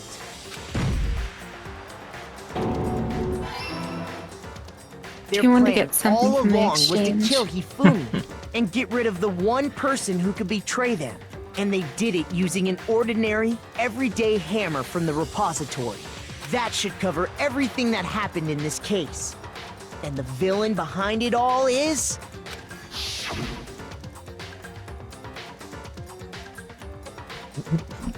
Fancy butters. Very slowly fade over. I don't know, to be fancy is a fact. Celeste! Sorry, you lose. I lost? I lost? When was the last time I was forced to utter such words? They hang heavy around my neck. Then you admit it? You're the killer? Listen to you, trying to take charge, as if you're my private instructor. I, Celestia Ludenberg. Actually, no. Taiko Yasuhiro is fine. Taiko? So, you finally accepted it. I think he said he said the name different than hers. Yeah. Okay, I think what it is... Once I've lost, is, I don't like things to drag on. She's no longer doing the accent. Yeah, she's completely skipped it. But it's kind of a thing because I realize that the order in which characters voice their lines is very important. And if one person like pronounces it one way, the other person will pronounce it different unless they have something to go off of. So like maybe Celeste's line was like after Makoto's, or like she didn't hear Makoto's line first. So then yeah, and you get the idea. I see. Right. Interesting. Interesting. Let's see the results. A. All A's. Yay. Get 126 coins. Is that gonna happen? You're rich. Filthy rich. 136. Even more. An extra 10 for some reason. Extra Okay, 10 Monokuma. for I'm ready to begin. letting Celeste die. Or, no. I suppose this is the end, isn't it? It is indeed the moment we've all been waiting for. Time to vote. Okay? Okay. If you would, please locate your lever and cast your vote. And when the votes are tallied, who will become the blackened? Will you make the right choice or the dreadfully wrong one? What's it gonna be? What's it gonna be? It's so honest. I hate this. She's too fabulous to be killed, though. I know. I was totally fine with Hifumi dying, but... It's basically a formality at this point. But once again, you're totally correct. The Bracken this time, the true killer who devised the whole stinking scheme was... Ta-da! Celestia Ludenberg, or more precisely, Taiko Yasuhiro. Honestly. I lost. Well, that sucks. I guess trying to work with someone else was a mistake after all. Fumi's ineptitude was beyond all my calculations. I knew it. So you really did approach Hifumi with this plan. But how did you get him to agree? I can't imagine he would have happily agreed to commit murder. I'm sure she relied on her specialty, lying. My specialty, don't make me laugh. I didn't have to lie to get him to agree. So then... Then, did you use, you know... I knew you'd figure it out, Kyoko. You're absolutely right. To get Hifumi to act as my accomplice. Indeed. I used her. For everyone who's still left, I'll avoid mentioning it by name, but... it was the one thing Hifumi and Taka were both super into. Right, so she took the laptop. Yeah. Does she mean... is she talking about alter ego? Say what? What? What? What are you talking about? Just a second. Don't interrupt. We're in the middle of a very important conversation here. I'm totally left out of the loop. As usual. How sad. In other words... Then you're the one who stole it. Indeed. That's right. I see. And you used it to drag Hifumi into the plan you'd come up with. Right again. Last night, after we had our meeting about how it had disappeared, I paid Hifumi a little visit. It is his room, look at that. Oh, I'm just looking around. Got some interesting stuff in here. Yeah, he's Lots got a of magical girl up pictures. it on the wall. You think he wears it? That'd be interesting. Anyways. Oh, what are you doing here? Actually, I was hoping I could talk to you, alone. It is about what was stolen. I know who did it. what? Are you okay with this? It was Taka. He stole it. What? So And then, I have proof. Would you like to see it? As it turned out, I'd found a use for the digital camera. I'd taken you-know-what to Taka's room earlier and took pictures of it there. I deleted the picture as soon as I'd shown it to Hifumi, of course. Damnation! So it was him. But how did he do it? She was supposed to yell either of us got close to her. You are correct, which is why Taka forced me to steal it. Say what? as for me... Please forgive me, he threatened me. Oh, He did? As for me... He came to my room last night unannounced, and then, it's hard for me to even say, he abused me. what? Whoa, okay, alright. I don't think I like Keiko anymore. Take me out of And here. he took pictures. He said if I did not do as he asked, he would show them to everyone. So I had no choice. Damnation! It's a crime. An absolute crime. I knew he'd gone a little crazy, but... Say what? I never imagined he would go that far. It was amazing how completely he bought it. I can't express how enjoyable that was. Yeah, girly, I think you deserve that, Dad. I'm not gonna lie. I was like, oh wait, I hate that she's dying. Never mind, I don't hate that she's dying. I'm about to say something I've never said before in my life. Completely unforgivable! I'm gonna kill him. I'm gonna fucking kill him. Most unfortunate. Wait, please, if you go now, you will be playing right into his hands. Yeah? Actually, Taka is planning to use her to escape, and he has made you his target. What? Escape? You don't mean... Taka is going to try to kill you. indeed. I think that works. And all so he can keep her to himself. This is Bastard. unforgivable! Completely unforgivable! Bastard! Honestly, Can we allow him to continue with these barbaric acts? Absolutely not. How could I? She... I swear I will save her! actually, Then, would you like to join with me? It just so happens I have come up with a plan. Huh? I have devised a way to reclaim what he has stolen and escape this dreadful school.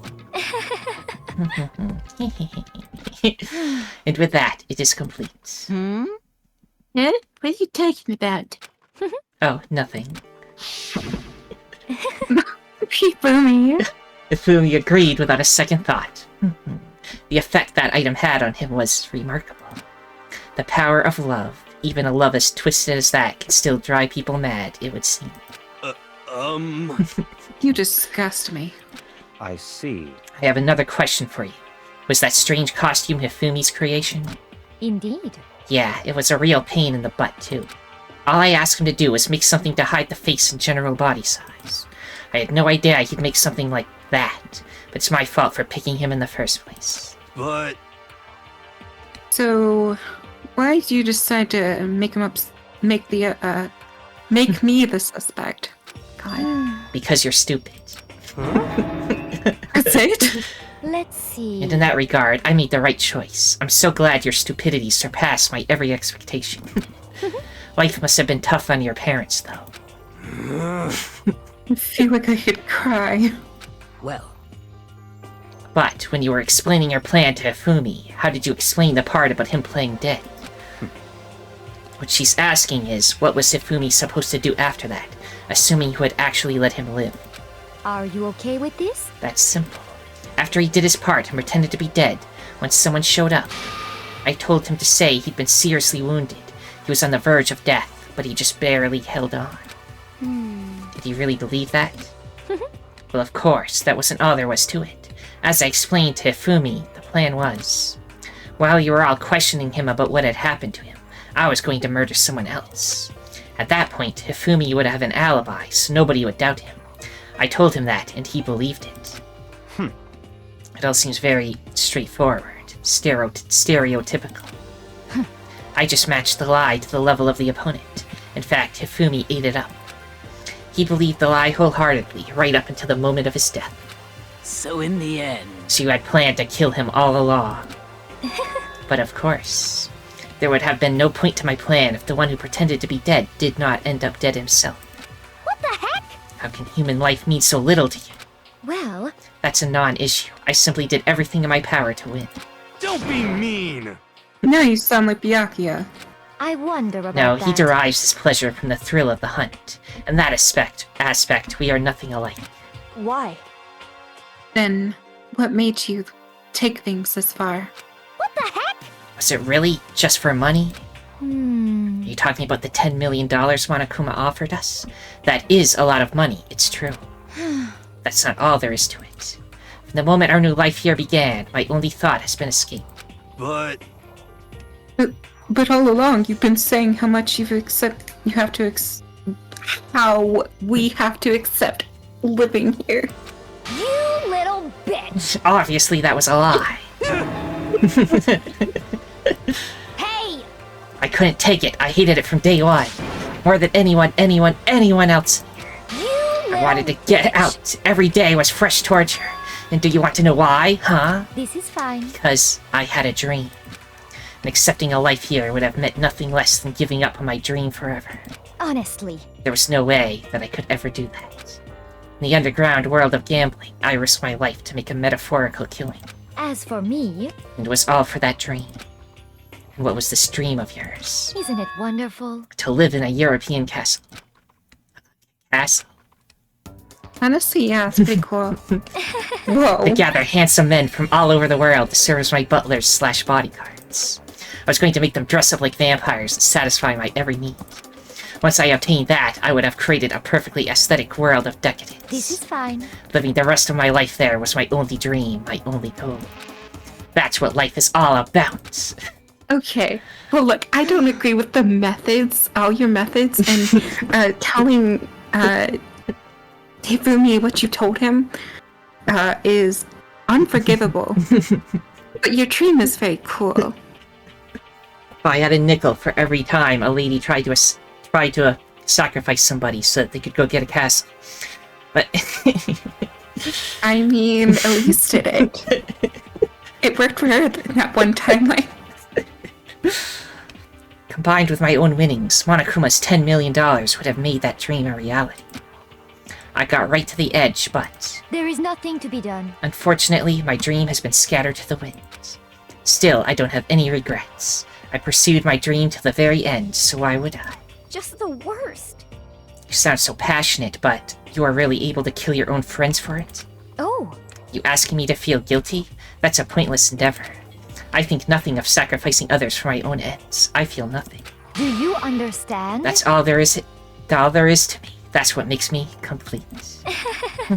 Isn't it terrifying how different our values are? There's simply no room for understanding. What is this? That's what we should be saying, and plus, how can you be so calm? Don't you realize you're about to die? Why aren't you scared? My ability to lie is unrivaled, and I take pride in that.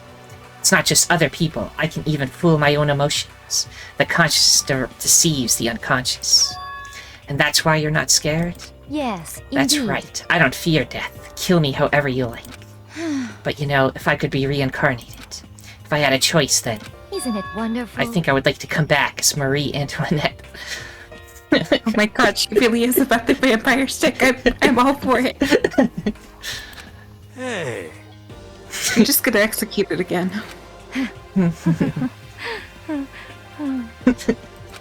Celeste smiled then, and when she did, it looked to me like a poor effort to force it.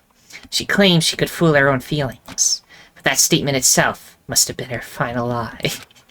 And that weak fake smile, it is what betrayed her. Thrills, chills, kills! Well done. Okay, then let's get rolling. The blackened deserve the peace and must pay the price. Now then, I've prepared a very special punishment! For her, the ultimate gambler. Let's give it everything we've got! It's punishment time! I guess I'll let Kyoko hold on to this. What? This is... Will it really give you the hope you're looking for? I can't say I ever saw it that way. Which is why... Actually, it's not important. Well then... Take care, everyone. Perhaps we'll meet again. In another life.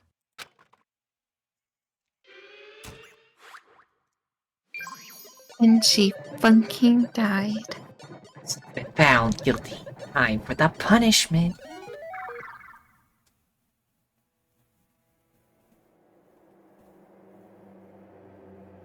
I don't get it. Why did people hate this one? I don't know.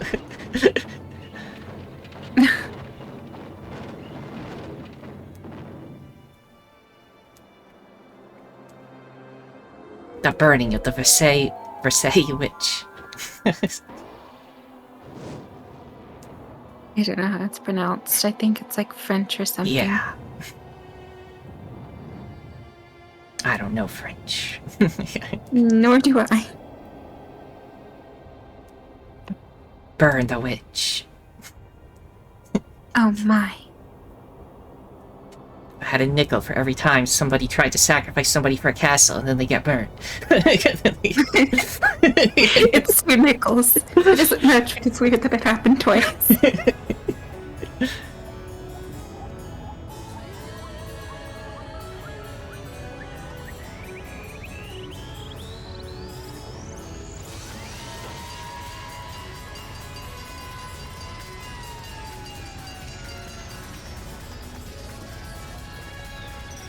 Whoa. You're not gonna let her die slowly? Well. Interesting. I can explain why. Why? But I'll do it once we get to, like, past the cutscene.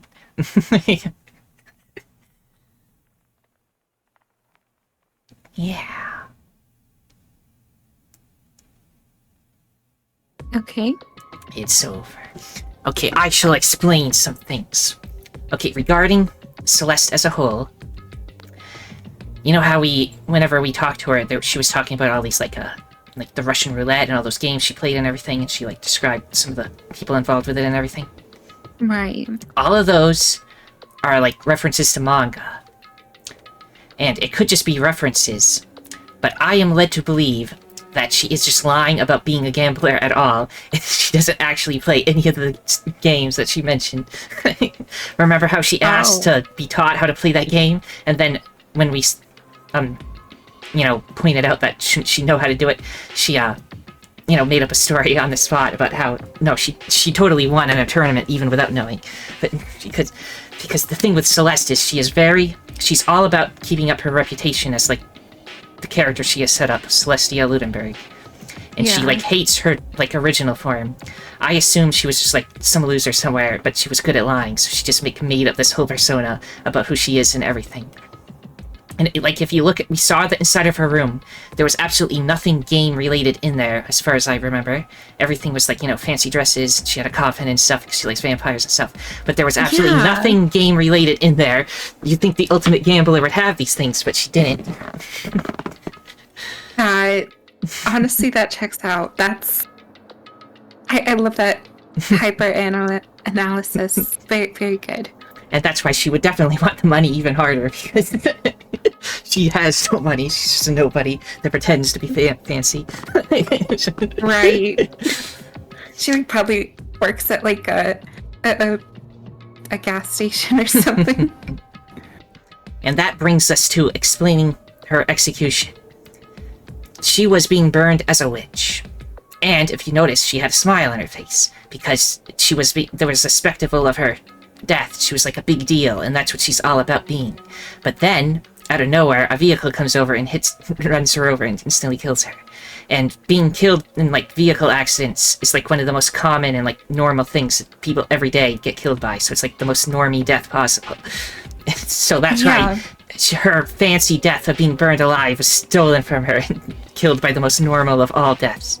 And that's my final evidence that I think she's just a liar that pretends to be what she is and she isn't any of it.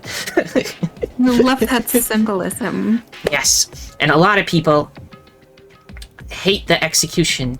Well, not the execution. They hate the this whole case because in their eyes there's nothing gambler about it because she didn't gamble on anything. But to me, that I think they missed the point of her character and that she's just a liar. I think I agree with you, but not everyone has a very smart Maya by their side to kind of gather interpretations from it. Because, I mean, if you hadn't said anything, I probably wouldn't have, considered too much about the potential that she was just lying about her gambling stuff. Mm-hmm. I find her fascinating. She is very fascinating. Now, there's a to spoil something else, but there's the Danganronpa stage production. And in that stage production, they changed they changed this case and the one after it, I think. But this one was completely different because it's like, a bridge. They have to fit it all in like a single play. Right. And in that, it's more gambler specific. I won't spoil what it is, but it's more gambler specific what happens in that one. So as far as I'm concerned, that's a different Hope Celeste because that one wasn't like.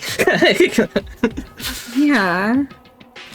But the game one, I'm pretty certain that she was just lying about everything. At least most of it. Yeah, I think maybe that was actually the creator's whole thing too, because just like you said, you were bringing up parallels with the fact that her room didn't match anything to do with the gamblers. So it would make sense that maybe she wasn't everything she was setting to be. Even whenever she was talking about Shuggy, like you mentioned. She was just being a fraud the whole time. You've got to live your lie if you want other people to believe it. Indeed. Anyway. So I guess let's continue. It's over. The third execution is over. Celeste's death is over. Celeste killed my friend, so I can't pity her, but I also can't deny that, at one point, I considered her a friend too. We hung out with her more than anyone else, and then she did this to us. Yeah. And for him to just come along and... Isn't it just awful? Someone couldn't get free from the regrets from the outside world, and so more people had to die. Extreme! You guys are still young. You need to place more value on your lives. What are you gonna do? Jeez, and here I thought you guys were gonna pass the torch of hope to the next generation. Let me out of here! What do I care about hope? I'll throw it in the trash if you let me out of here. Too bad. You're the embodiment of hope, whether you like it or not. And it's my destiny to knock you down one by one. It's sad, yes it is, but the reality just can't be avoided. Don't talk like you're not responsible. How long are you gonna make us keep going through this? What do you want from us? How strange. God, I'm so sick of people asking me that. Give it a rest already. So anyway... Kyoko, did I see you got some kind of key-type object from Celeste? Hey! So, What's it do with that? What? Huh? What's the matter? So then, I'll answer your question if you answer mine. you... What did you do? What did you do to me? Ooh. What? Hey, Answer me. What did you do to my body? Ooh, how exciting. I don't like this. Oh man. Oh jeez. Oh man. Oh jeez. What do you mean? What did I do? I have no idea. I don't know anything about it.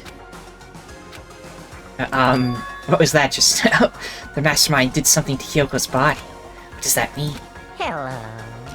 Okay, things are getting kinda awkward. I think it's about time I got out of here. Well? Meanwhile, you guys can go on enjoying your school life. If you get lonely, give me a shout. Not that I'll do anything about it, of course. See ya later! See ya. Monokuma disappeared, leaving us all depressed and in despair. Although it wasn't all despair, there was one small hope. Hey Kyoko, Monokuma already mentioned it, but what's that key that Celeste gave you? so... Most likely, it's a key to one of the dressing room lockers. What? Then that means... Celeste probably hid it in there.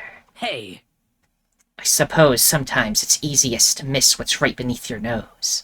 Well then, we'd better go check. Indeed. Good idea. We left the courtroom and rushed to the dressing room. As we approached the dressing room, Kyoko looked back at us and said, Hey, I'm going to go alone from here. Everyone else, head into the dining hall. I'll check with you later. What? "Why exactly are you going alone?" so... Do you even have to ask? As she spoke, she glanced quickly at the surveillance camera. Come on. That's not what I mean. Why you? There's still the risk of a spy, you know. Then I'll go too. What? You? Please, let me go. Standing here arguing is just going to draw more attention to us. Goodbye. Do what you want. Thank you, Bayakiha. well then. Then it's up to you now. Yo! I'm gonna go into the dining hall, okay? Huh? So Makoto and Kyoko are gonna go together? Does that mean what I think it means? Okay. Good luck, Makoto. Girls like her are total pushovers when you show a little back. No, not her. She's not. She's a bad bitch. I tried to forget what Hina said. Everyone else headed to the dining hall, leaving me and Kyoko there alone. Shall we go? I think that works. Yeah. So then... We need to get into that locker. Kyoko took the key Celeste had given her and unlocked the locker. And as the locker swung open, we saw... You really came. Good morning. It's been a while, hasn't it? It's safe. Thank goodness. I'd never heard Kyoko sound so relieved. It was like she was speaking from the bottom of her heart. I did what Celeste asked. I didn't say a word. I stayed quiet the entire time. So, Oh, and I think I might be able to open the last set of files soon. Maybe as early as tomorrow. I'm doing my best, so please wait just a while longer. So now we can officially say the case is closed. As far as this incident is concerned, sure, but... Can we take a second? Since we have this opportunity, I want you to be honest with me. Kyoko, please tell me, what are you trying to do all on your own here at the school? You... Is that why you wanted to come here with me? However... Regardless, that's not something you need to know right now. I don't need to know? That just makes me even more worried. What? Worried. Like what happened during the investigation this time. You disappeared and we didn't see you again. Without warning, without explanation. When you do that... Indeed. It's only natural that they think I'm the mastermind spy, right? And you too. No. I believe in you. What? You believe in me? Isn't it obvious? People believe in their friends, right? That's why I want you to tell me. And I want you to believe in me too. Because we're friends. I understand. It's true. Then maybe I can believe in you. Just a little bit more. Then? That's fine. Fine, I'll tell you. I'll tell you why I've been disappearing, and why I've been going. Where? And where I've been going, I meant. You see... What I heard from Kyoko then was, well, frankly, it kind of blew my mind. Right after I told Kyoko I believe in her, she told me a story that was, well, almost unbelievable. I decided I had to confirm what she told me with my own 2 eyes, so I waited for nighttime to come. And when it did, I went into action. Correct. The boys' bathroom on the 2nd floor doesn't have a surveillance camera or monitor in it. And in the storage closet there... The one we refused to look at. Yeah. Way in the back. She said it was way in the back of the boys' bathroom storage closet, but... Could Kyoko really be right about this?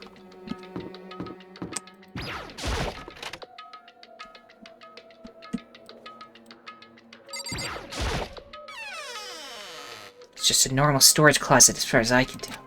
The secret Kyoko told me about, could it really be hidden here? What, this thing? Nope. Floss wall. The wall itself.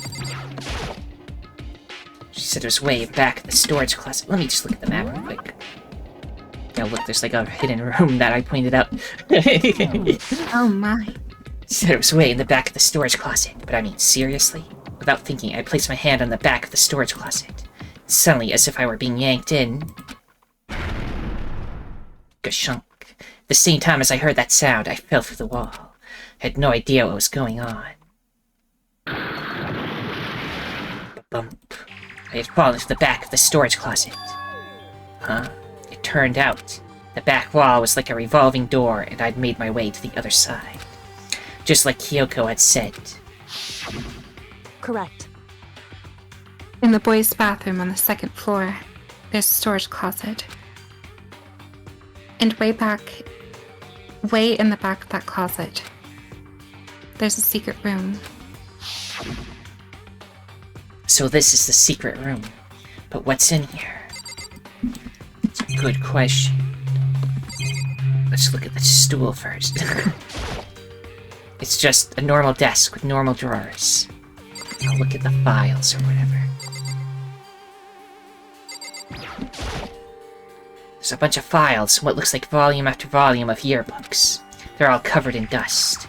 Looking at everything, one file at the edge of the bookshelf caught my eye. Hope's Peak Academy Student Registry. This is the only thing in here not covered in dust. Has someone been looking at it recently? I slipped the file into my hand, but before I had a chance to look at it, a slip of paper fell out of the file and I turned my attention to it. What's this? You must not leave.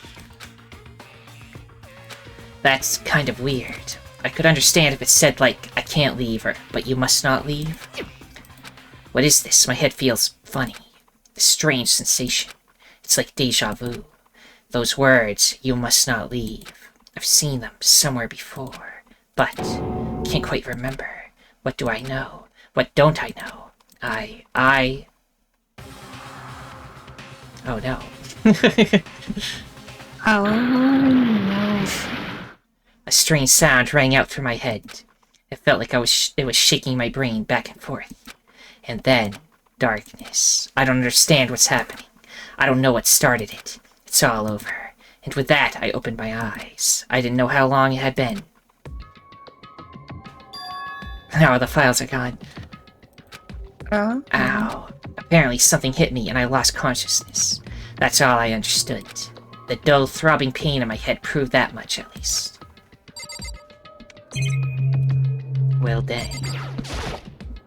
An empty bookshelf. Huh? Empty? Gone. It's all gone. The yearbooks, the student registry, and even the note that had fallen on the floor. It's all gone? What does this mean? But my brain refused to do any more work. The insistent pain in my head began to spread across the rest of my body. For now, I should go back to my room. Get some rest. My body was heavy with pain, my mind heavy with thought. I dragged myself back toward my room. Somehow I made it back to the first floor of the school. Ugh. The farther I walked, the more I felt. Things are getting blurry. I mean, the worse I felt. Yeah, whatever. I can't see in front of me. I couldn't stop myself from collapsing right there. And after that... As if from a vast distance, I heard a sound. It was faint, but undeniable. That sound, it's coming from the gem? He's just having a big adventure today. As I desperately hauled my shaky frame toward the gem, the sound got stronger and stronger. Crack daga. Gagunk bagya. What's going on? It can't be nothing. Here, in the gem? Very strange onomatopoeia. I didn't make a sound as I opened the door to the gem. The sounds coming from inside, meanwhile, only intensified that much more. Kacha, bagya. Agya, haya, paching. More noises. Oh my god.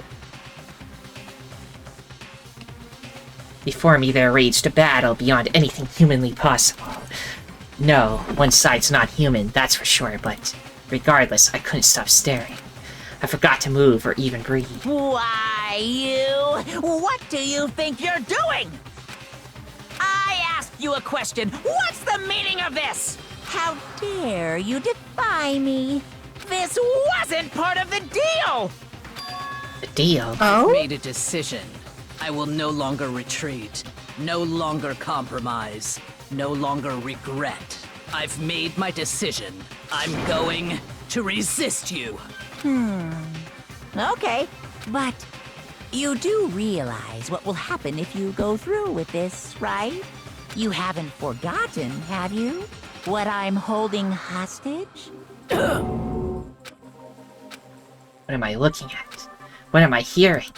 A hostage? Then could it be? The mastermind spy is... Sakura. Yep. Let me take a drink. Okay, how many are left? Just 7. 7 people. To be continued. You received the Super Robo Justice present.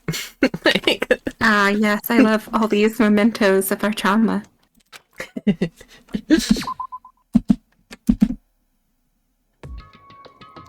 Leon killed Sayaka, and he's probably gonna go through all the murders. But we should stop here. I agree. Everyone, if you enjoyed this, then liking, subscribing, commenting, and sharing are all appreciated.